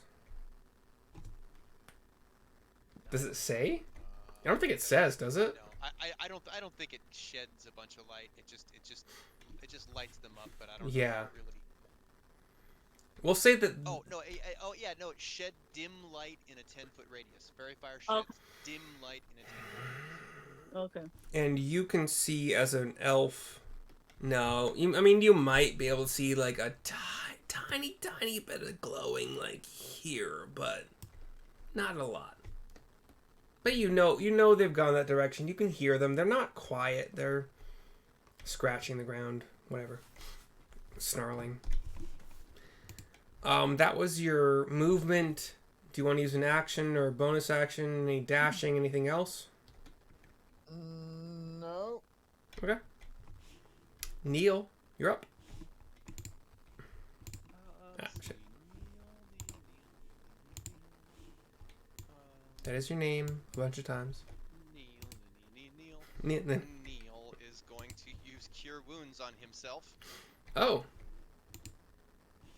I didn't even know you took damage. You didn't it alone, Neil? And, When did you take damage? Oh, I crit you, didn't I? Oh, wait. Oh, yeah. Duh. I'm sorry. Did I? Wait. I thought I did. I crit someone, didn't I? Or I you thought guys Donnie crit. took damage, but Neil didn't. Yeah. I think you're right. I think I got confused. I think I nat 1'd you the last time I attacked you. You're right. You're right. You're right. You're right. Neil is at full health. Okay, so he doesn't need to do that. Nope. He's just Nope. expecting that he's been hurt at this point. You He's already confused. said you were healing yourself. No, you're fine. I'm just trying to do it in advance. No. I'm so scared, man. I guess he will move 1, 2, 3, 4, 5, 6, and his bullseye lantern can now shoot down the corridor 60 feet. So in theory that is enough light to Yep. see all of the undead. Plus, a couple of them are lit with fairy fire. You see them for sure. How'd you do that dashed line? There's a measuring tool. The measure tool on the. It looks like a right. triangle on the right side. Are you seeing a dashed line from I'm Yeah. doing? Yes. Oh. Yeah, yeah. Yeah, Okay. I don't like the fact that it shows everybody using it. Yeah. I don't mind I it. think that's kind of annoying, but Yeah. I think it's funny to see what other people are measuring and like guessing why. yeah, but of course that sort of tips the DM off as to what you're I- measuring. You know. I don't give a fuck. I don't know what you're measuring. Right. Yeah. You I would might, bet but again. I don't know. And I know guiding bolts 120 range, but range for everything that Neil has. how much movement did you get? How much movement did you use to get here? 6 squares. So all 30? They're mine. Okay. So I'm just gonna take the dodge action. Okay. All right. It looks like your boss is there, John. You're muted. He just got up to stare at the food dish. I am simultaneously not a cat person, but also like I enjoyed dating a gal who had a cat because when it would come to cuddle with you, it was like a gift. It's so much better. Dogs are like they're just obligatory. Oh, I love you. Cats, they pay attention to you. You feel like it's a gift from God. I've met dogs that like to do their own thing, and then you have to like coax them over to cuddle with you. But you're correct for the most part, for sure. Yeah, I'm a cat person. Gross. Neil, that's your turn. The ghouls. Well, yeah, given the position, there's no range on like the area of effect of like the aura of the cleric. Oh, turn undead. Yeah. Like once they reach 60 feet away, they stop running, or I don't think there is, but I don't think so. Let me yeah, look at it it's a full fucking minute. God damn. I thought it was like a couple turns at most, but damn. If it works. A turned creature must spend its turns trying to move as far away from you as it can. And for its action. Okay. Yeah, it can. Yeah, dash. Yep. So, Neil? It says if there's. It does say if there's nowhere to move, that you can have your enemy use the dodge action. If there's nowhere for it to go, but Oh. if there's a place for it to go, then it has to keep going. Okay. Thank you. That's actually a good thing to know and understand. Yeah. Okay. So these three move as far as they can, which is not very far. In Adon, it is your turn. Fabio, go. Adon will move 1, 2, 3, 4, 5. Oh, fuck.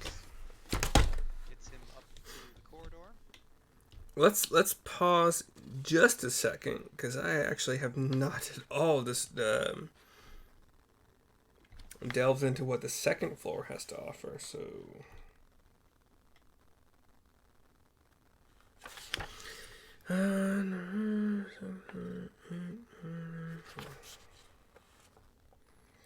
Hold on just a second. Oh, there's my Pokeball. I found a sushi place I kind of want to order from, but it's like a mom and pop shop.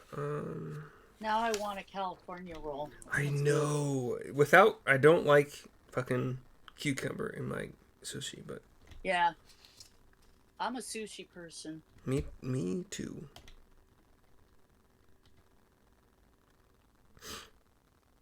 Okay, so that's fine. That's fine. Okay, cool. Wait, hold on, wait.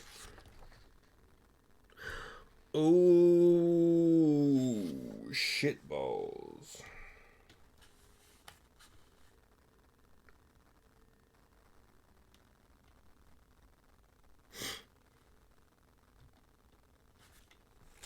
Hold on. I'm Oh, standing by. oh balls. Okay. Good shit. All right. So, how many turns ago was Neil's turn? Pretty much like right before this. Okay. This is pretty. This is pretty. Okay. I'm actually good. I'm good with the timing of this. So, since I do not have a token for this particular creature,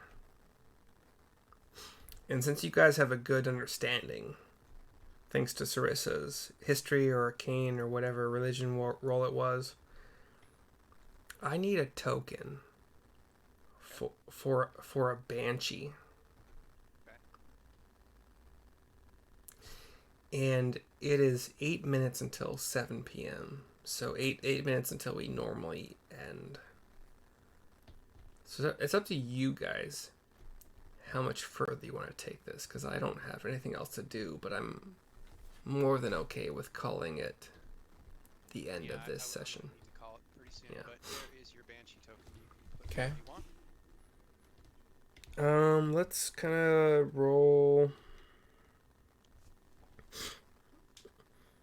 The banshee haunts the east to west stretch of this L-shaped hall, and an L-shaped meaning like this is part of it and this is part of it. The creature floats in the middle of the hall. Okay. Booyakasha. Outside the door to the area, blah, blah, blah. The luminous, wispy form of a female elf floats in the dusty hallway before you, its face wreathed in a tangle of gossamer hair, its body clad in spectral rags that flutter around it. The apparition's face becomes a mask of rage as it screams, "Get out of my house!" And that's, I think, where we will end this session. Adon hadn't finished his turn. This is technically before Adon's turn. However, what do you believe Adon would have done hearing that? And his turn would be like right after all of the other three ghouls fled. You want to save that for the next session, or do you think you would know what he would do? Yeah. Yeah. Sure. He's at the bottom. He's at the bottom of the initiative He order, is. so it makes sense have him go and then Yeah. be done. Okay. Since Adon is still concentrating on bless for the Yep. party, Adon is going to take the dodge action. You made it sound like there was gonna be. Wait. Did Adon do anything aside from that? He moved. He moved. He just Yeah. Okay. And I advanced his turn undead on the cooldown tracker. So yeah, he just moved up So- the hallway and then took the dodge action. So, question: Do you want a week to think about what he might have done? Like maybe he could use another guiding bolt against the banshee. Maybe he could do X or Y or Z. Do you want a week to think about it, or do you want to lock in that he took the dodge action? I want to lock in that he took the dodge action because I want that bless to stick around. The dodge action does not help on concentration saves. It does not, but it could prevent him from taking damage, which would prevent him from having to make concentration. Does it give him advantage on dexterity saves? I think it does, but I'm not entirely sure. I haven't read the dodge action recently. Yeah, let me look at dodge. Let's table it. You have a week to think about it. I'm not going to lock you into it because I think being able to think about it. Sounds good. Cool. This is a good place to stop. This has been some good stuff, I think. Nobody has come close to even really getting damaged at all, but that is what it Adon, is. Yeah, Adon got hurt. Adon slightly hurt, yeah. What's Adon's hit points? Adon, as a variant human, took the tough feat. You fucker. So he has 53 hit points. So he lost what, like only 7, right? No, Wow. no, more than that. He's down to 37 now. Oh shit. Okay. He's got like 10, 12 more points than Sarissa. Yeah. Yeah, Tough. he's got a high con, and he took the Nice. tough. Yeah. Tough adds what, +1 con and 1 hit point per level, or 2 hit points per level. Something like that. Yeah. Okay. Cool. Um, I will see you all next time. so we've got Banshee right in front of us, right? Not that you know, but you heard her fucking scream. You don't know where she is, but you heard her scream. Rio also doesn't know exactly where she is, but the scream would have been louder for Rio. Okay. But yeah, Adon and fucking Neil can definitely see her. Okay. Oh, sweet. Where's the link to get back to Owlbear? For whatever reason, Oh, yeah, it just you're not there. completely crashed. No, it crashed. And like, Owlbear.radio. No, it's not that simple because you need to get the link for the full thing. I'll send it to you before I close out of it. yes. But anybody that's got to go to the Yes. bathroom or do your own thing. It's great to see you guys. I look forward to next Yes. week. Sweet. Ta-ta for now. Ready to fight a Banshee. Ugh. Oh yeah. Bye. Yeah.